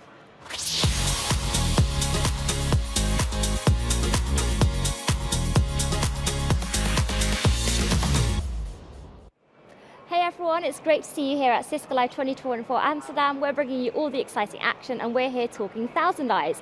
Here in the studio with me, I have Joe Vaccaro. Joe, you are the VP of Product for Thousand Eyes at Cisco. A big, exciting job, especially with all the announcements we've made this week. It's been covered in the keynote. Firstly, how are you doing before we dive straight in? You know, it's always, every year coming to Cisco Live is such a wonderful experience to be able to be surrounded by so many customers, to be hear the enthusiasm they have, and also just to be kind of driven to understand the problems and the use cases that they want to see from Thousand Eyes related to their digital experiences. So earlier in your chair, actually, about an hour ago, I was sitting down with Emma Carpenter, who's our Chief Security Revenue Officer. We were talking about security. Obviously, top of mind for customers, will continue to be top of mind for customers. And so one of the announcements that we've been talking about is an integration between Cisco Secure Access and Thousand Eyes. So I know you're going to be really busy. Your team's been working on this for a long time. Tell us what the team's been working on and what are we announcing this week? You know, when you think about a digital experience, there's three things you have to happen. First off, you need to drive the connectivity across that digital experience. Next, you need to be able to secure it. If you don't secure it in a way that's seamless to the end user, they're going to find ways around it. And lastly, you need to be able to provide the assurance. Can you be able to give the necessary visibility across each of those different domains that makes up the core connectivity and that core digital experience? And so we're really excited this week to be able to bring out to the public the integration of Thousand Eyes, providing the digital experience monitoring that's deeply integrated within the Cisco Secure Access, giving you a single endpoint client on the device, and then the ability to, through automation, to be able to automatically create the right level of visibility based upon the applications that you're accessing from that individual user's device. Got it, and I imagine this has gone down well. How are customers reacting to this news? I guess they're excited, right? Easier job for them day to day. I think what resonates is that everybody has this problem today. Everybody has employees that are accessing networks and applications from a variety of different devices in a variety of different locations, variety of different networks.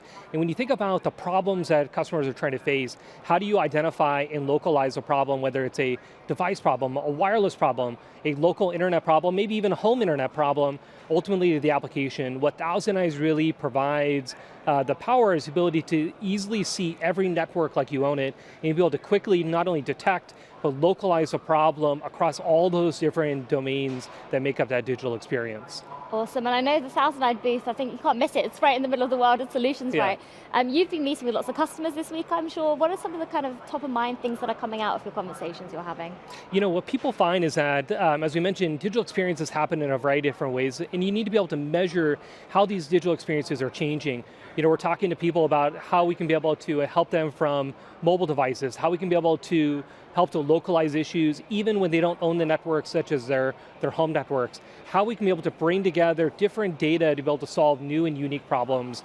It's a really fascinating time. We know that this is really just the tip of the iceberg of what value we can provide for our Cisco customers. I love that. I know the music has started playing behind us. That makes me feel like they're celebrating the news and the announcement that you're sharing. So you've got some cheerleaders here at the show.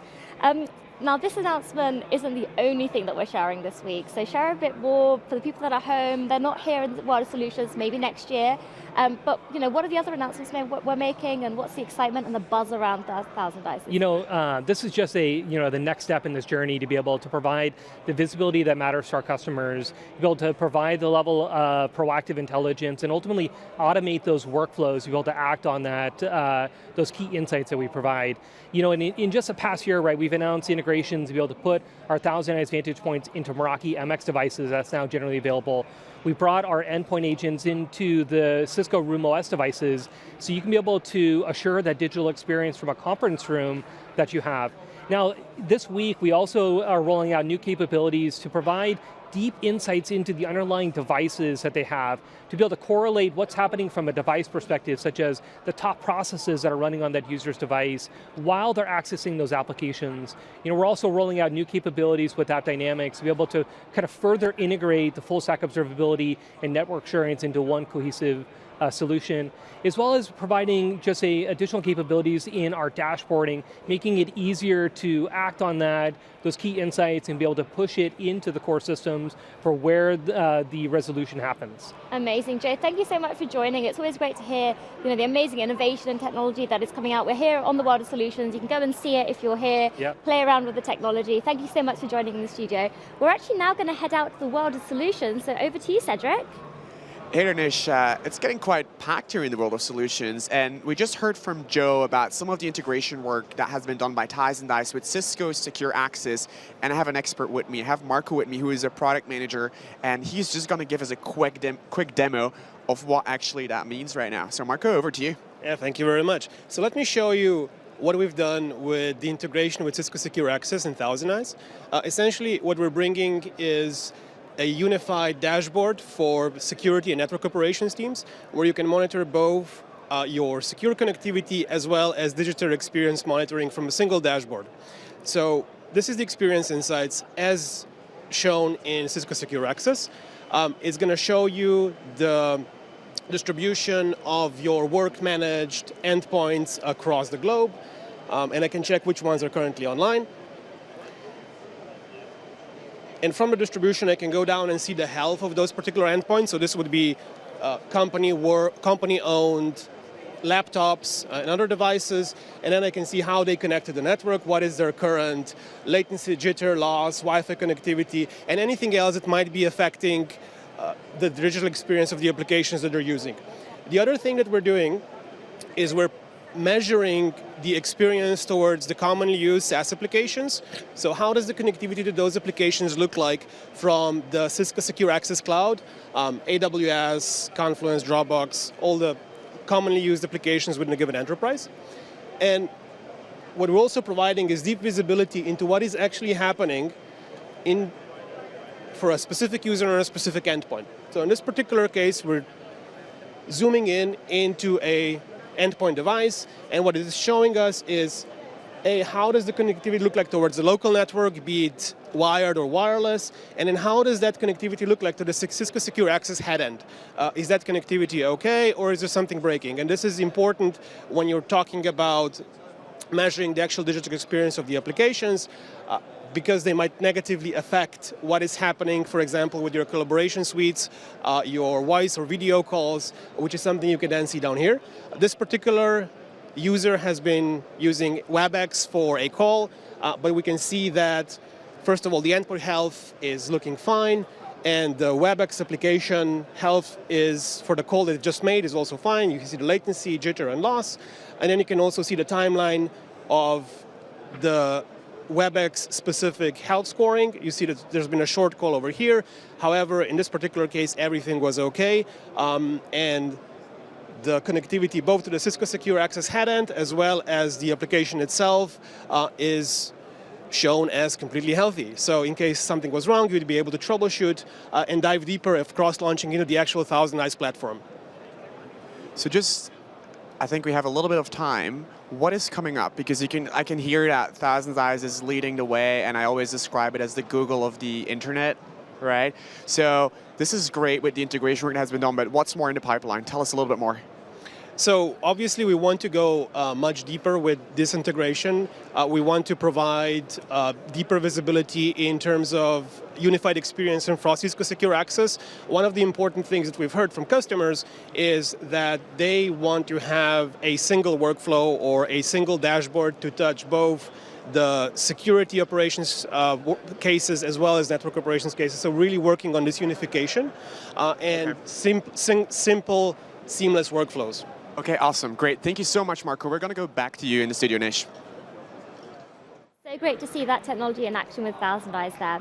So next up, we're going to head into an innovation talk. The talk is jointly put together with Cisco, with Intel, with IP Fabric, and we're going to be talking about sustainability, which is one of 5 big customer priorities that we hear about day in and day out with Cisco. So make sure you stay tuned with us. If you're enjoying it, let us know. Use hashtag Cisco Live and @Cisco Live EMEA. Enjoy this, and we'll be right back straight afterwards. Thank you for that beautiful introduction, and hi, it's a pleasure and honor to be here with you. My name is Hendrik Blokhuis. I'm Engineering Director and CTO for Cisco. And again, looking forward to this session. Thank you for attending Cisco Live in my hometown, Amsterdam, in generally, and thank you specifically for attending this vision, and also the viewers that join with us online.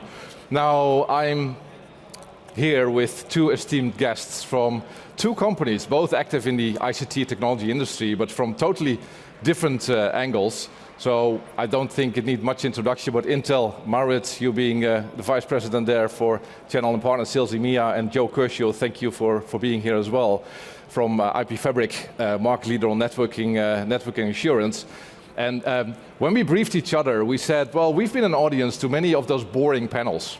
Remember that? I mean, where people are talking to each other. So we agreed to have some excitement, but also some thought leadership. We gave ourselves a challenge to really address your topics. So please also don't be afraid to ask any questions, which could be during, after, or we will stay around here for a while as well to address this important topic of sustainability, because I don't know about you, but sustainability has been there for, I think, the past decade, when we called it green. And I, as a techie, always had a bit of a difficulty to translate technology into something pragmatic that really tied into sustainability, which was this overarching topic what nobody could be against it. But I think what we've seen through our 3 companies at least is that we can make it more tangible. We can make it more actionable, and that's important because it is a board topic nowadays. So let's kick it off. Joe, and again, thank you for being here. Thank you. IP Fabric, all about network assurance, business resiliency. How do you guys tie that to the topic of sustainability? It's a great question, and it's a tough one to start with. The idea of resiliency along with sustainability, they're almost emotional words when you're speaking with leaders because it's their necks on the line. When you're speaking with practitioners, managers, directors, people architecting, securing and managing these enterprise networks, it's a mandate, it's a necessity, but it's less emotive. It's something I need to tick. What we're seeing within assurance when it comes to business resiliency and to sustainability is it's based on confidence. It's the understanding of the enterprise network, the ability to understand it, communicate about it, bring people into the conversation, gives confidence. And this is confidence to plan change, confidence to make change, but confidence that you will be able to respond when the unknowns surface or the unpredictable occurs. So at the practitioner level, we're helping to get the visibility that's always been lacking, to help with the understanding of enterprise networks, to then help practitioners and managers to actually represent their enterprise network and the critical projects that they're running under the eyes of resiliency and bringing more confidence into the enterprise. Because the point for understanding is a practitioner's understanding is going to be different or focused on different topics to a leader or a CEO or the board or any of the other the business initiative owners. And so the idea is break down the necessity for all of the speeds and feeds and datas and engineering by bringing shared understanding into these enterprise networks so people can build resilient networks, people can join in the conversation of sustainability and resiliency, even if they're talking about really advanced engineering themes. Yeah, so what kind of metrics would you tie to sustainability specifically? So what we find, and a very dear customer of all three of us in Airbus, I spoke with their lead automation architect, Julien Monteau, of Airbus, yeah. And I asked him very specifically, I said, how do you, obviously with Airbus, there's a big drive for sustainability. There are CEO mandates within the transport and logistics sector, stronger than many other sectors. And he's a real thought leader and he's out there leading the way to how they do manage networks, how they do build automation. And I asked him, how do you really make this tangible? And we had the discussion in two different ways. There is one, which I'm sure more themes will pop up with Moritz, that's about energy use, consumption, bringing in new technologies that can help operate enterprise networks with less consumption. So one is technology-based. The challenge with that is you're in data center environments, you can't do similar things that you can do with campus or telephony, wind things down, use low energy usage. You need this thing to be always available. And so then you come into the second theme, which is actually more about people and process. And when big enterprises are designing automation, it's about, and I'll come on to this a little bit later on, it's about how do you take the projects that you're running and you're planning and you're raising investment requests for and apply to the metric of sustainability. We are managing to operate our network with less mundane, manual human tasks compared to last year.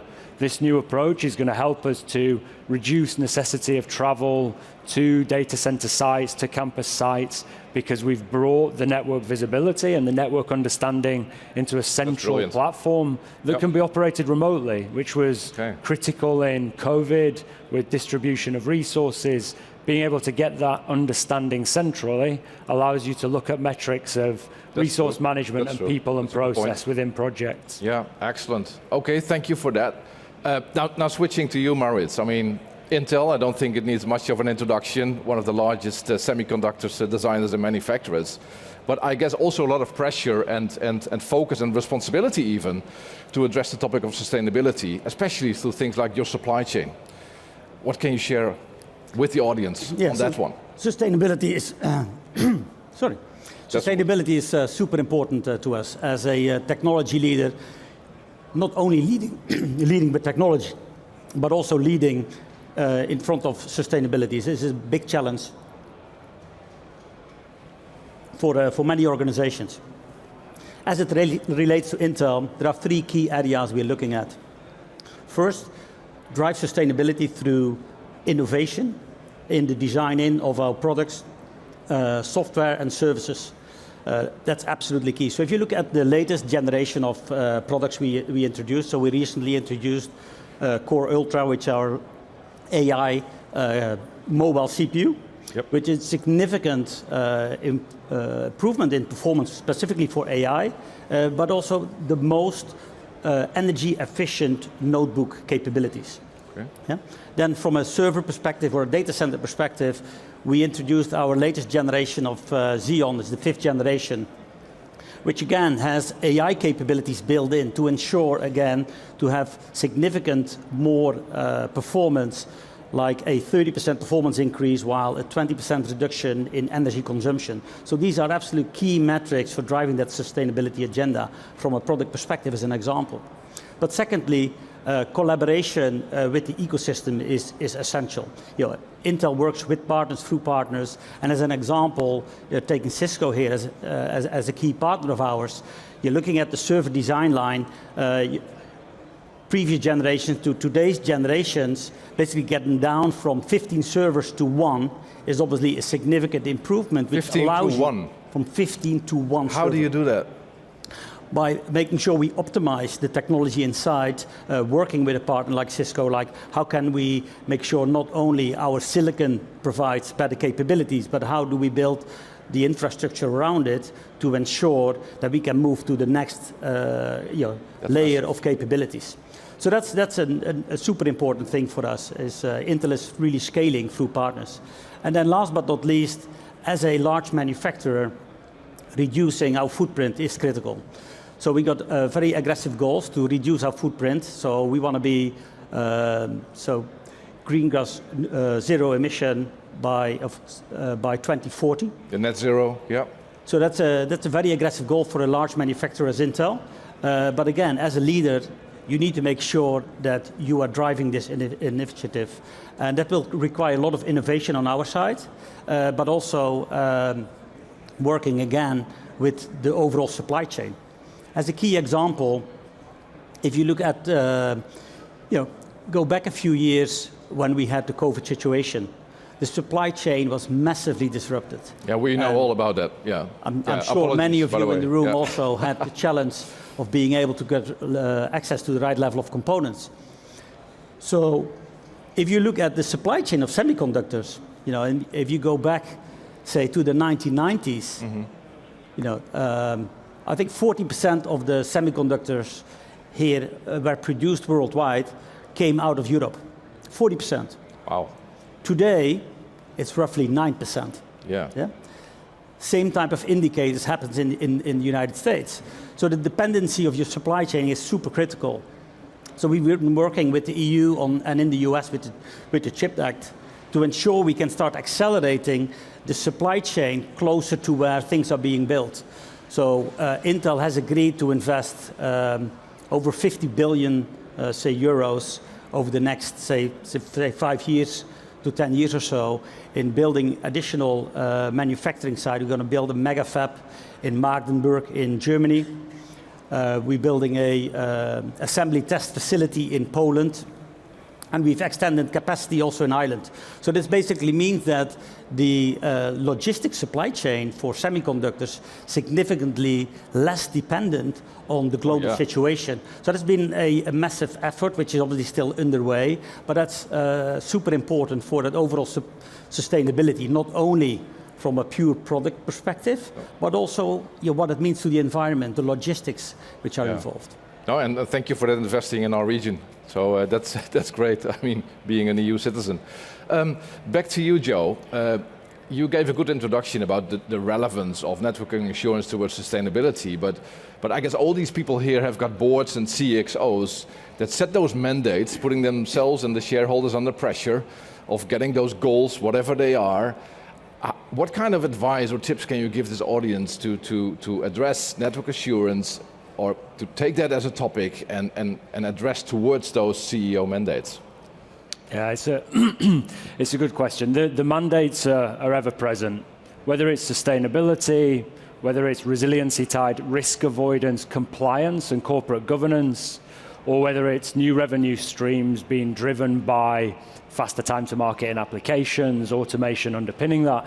These mandates, they may sound great to marketing and they're beautiful at the top. They then need tiering down with consultants involved, legal to understand government guidance on compliance. So there's all of these layers where there's different conversations happening. And what we've been seeing over the last 5 years of the emergence of assurance as a technology space is the front-running customers of ours that are getting the most value from their network investments in the kit they're getting from Cisco, in the projects they're running, the consultants they hire, are those that understand they have a place at the table. Table's probably the wrong analogy if we're talking these multiple tiers, but there's an importance for networks and network automation to not be lab projects done in a dirty, dark room. They should be brought to front and center. And we see the people with the drive to get involved in the topics, getting the most progress in the shortest amount of time from the innovations that they're looking to adopt. We've seen it far too often that a customer will buy into the next networking solution, but doesn't consider how that solution plugs into the wider picture, how their tooling ecosystem needs to adapt in order to bring shared understanding into what they're actually delivering, but then think about how do you tie it up to the mandates. So if we take corporate governance, for example, we're doing a lot of work with Tesco globally. Big supermarket, tied into public infrastructure in a very critical way. They have regular audits. I'll say regular, they're annual. They need to be because of the sheer burden that's spent on legal, understanding, interpreting, consulting, turning it into architectural strategy, turning that into the ability to actually manage that within the environment. And what we're seeing is that the engineers and the management of engineering that take better network understanding and take that data and try and present it through a lens that leadership care about, presenting dashboards that tie directly into corporate governance. No longer is it a case of the network is up, the network is down, the application's supported. It's now a case of we're steadily making improvements week after week, month after month, towards better corporate governance, better resiliency, better preparation. And we as IP Fabric, as the vendor, we're not driving that change. We may empower it through the data, but it actually takes the nous, the energy and the passion of an engineering group to realize that their automation projects, their visibility projects do have a tie to business resiliency, to corporate governance, and everything that the C-level care about. So it's about speaking to thought leaders, speaking to people at conferences. How are you guys thinking about this mandate? How are you managing to actually plug your projects, your investments into this, and what sort of metrics are you looking at? Exploring that. Yeah, I mean, that's brilliant inspiration. Thank you so much. Switching topic, and I'm sorry, I have to ask you this, Maurits. It's, of course, on the topic, the elephant in the room, AI. We talk about AI, but it comes at a cost, energy cost. What is Intel's vision? Because AI and ICT in general can be part of the solution as well as part of the problem. What's your perspective? That's probably being asked to you every single minute. So. Yeah, well, I think today we're all talking about AI, we're all talking about sustainability, but they're both super important, and actually there is a great connection. So if you look at, so the way we look at AI is, we see the explosion of AI, the desire to compute more data. There is going to be more data flowing in. How can we be more efficient? So from an Intel perspective, we want to make sure we are looking at 3 key aspects. So one, start with the modeling. Let's make sure we optimize the modeling, the compression technologies. Let's make sure we improve so we become more efficient there from a power consumption eventually. And then software optimization. Software optimization, looking at the platforms like a PyTorch, TensorFlow. We got one API, which is a great tool which allows you to really determine which workload needs to be run on which type of processor. As an example, you don't need a GPU for basic workloads. Yeah. You know, there are many applications who just default to GPU. That's obviously not very power efficient. So we have this one API which really helps you to ensure we are using the correct processor technology to run those workloads. And then last but not least, overall software optimization and looking at the product line we lined up for AI. We're obviously well known for our core processors being in the data center or being on the client, but there's much more to it. You know, we have a high-end large language model accelerator called Gaudi. Yeah? Gaudi is the second generation. We just announced last December that the third generation will come out as well.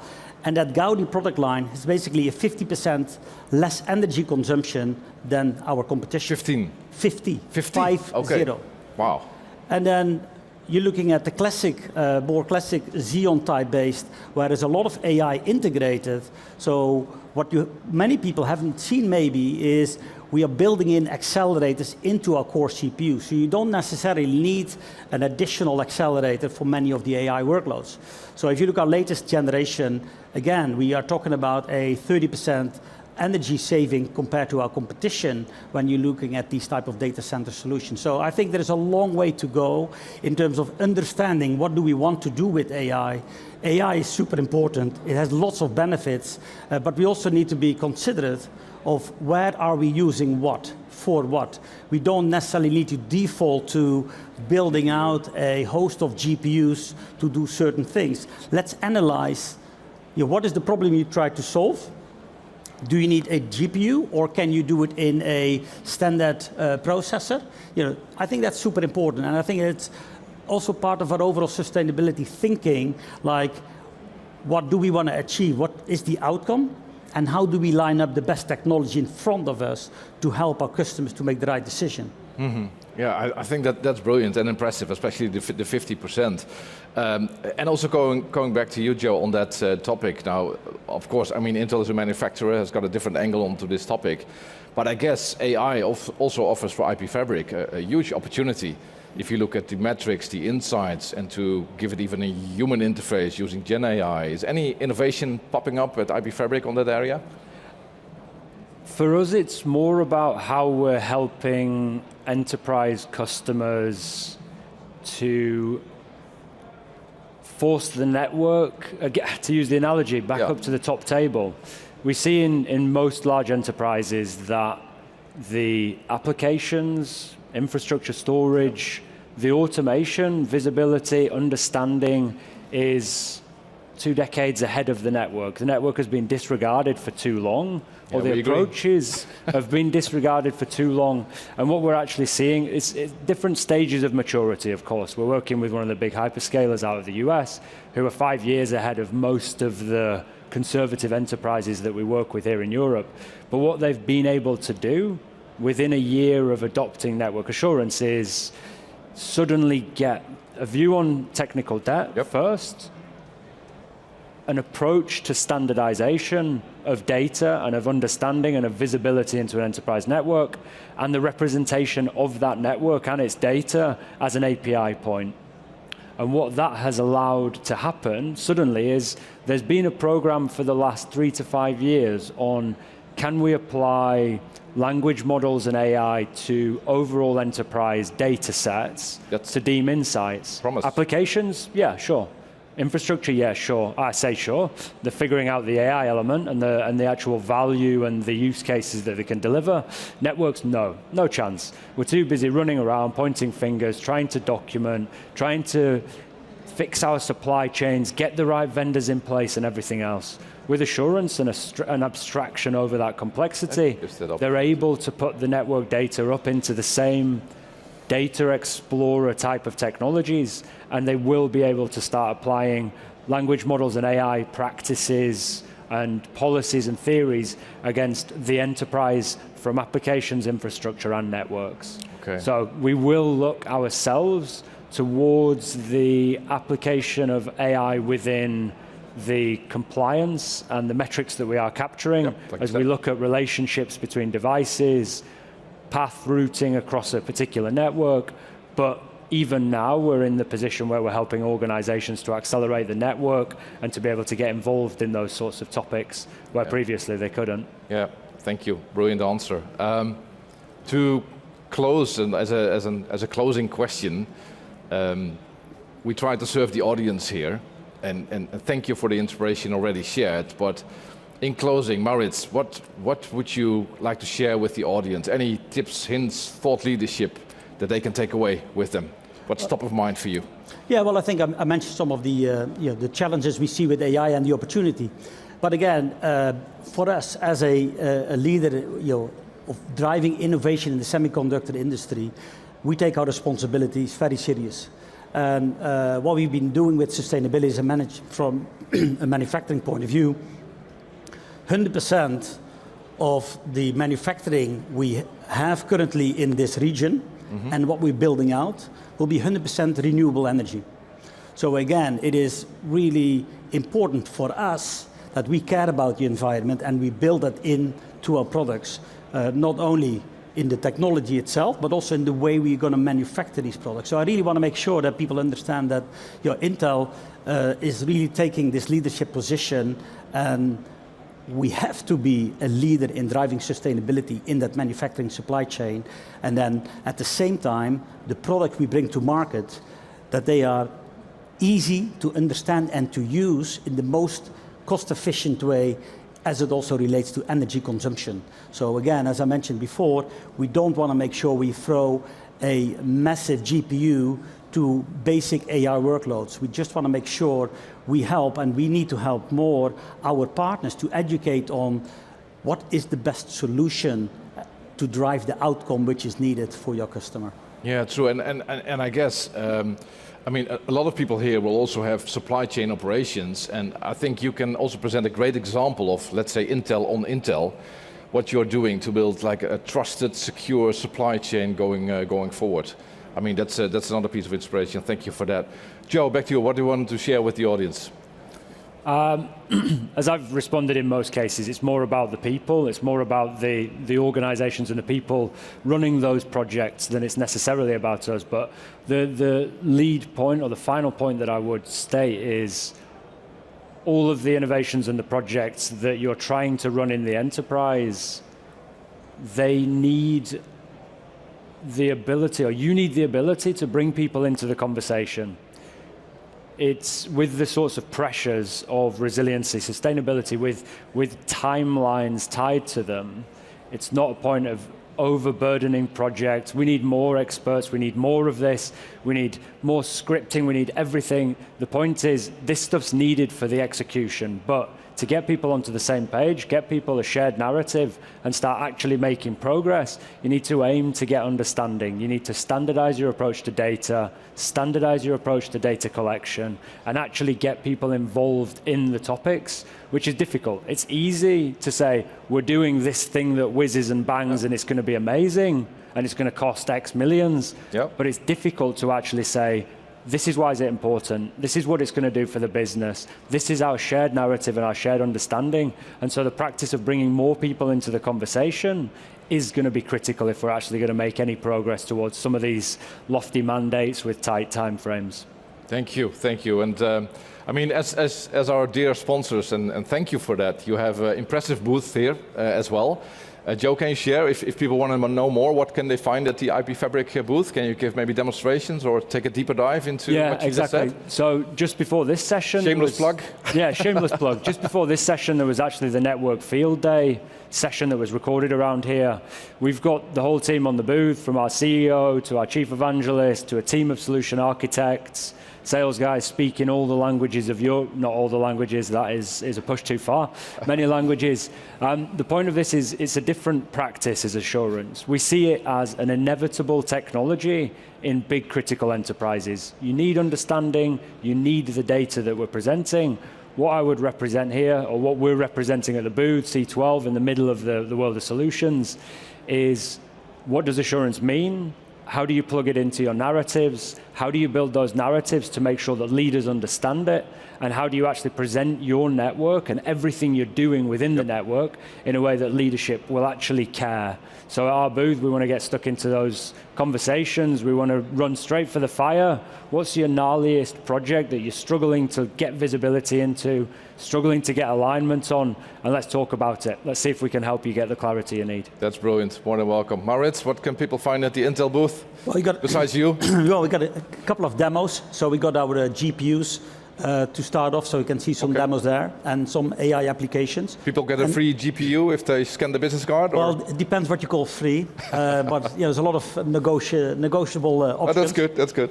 And then we do a lot of presentations on technologies we share, solutions we have with Cisco. So there's a lot of learning opportunity at our booth as well. Okay, thank you. Thank you so much. Any questions from the audience for Intel or IP Fabric? Or have they been clear? Like I said, those two great leaders will be around at their booth, and we will stuck here for a couple of more minutes if you want to reach out. Thank you so much for your time and attention, and let's give them a big hand. Thank you. Thank you. Thank you.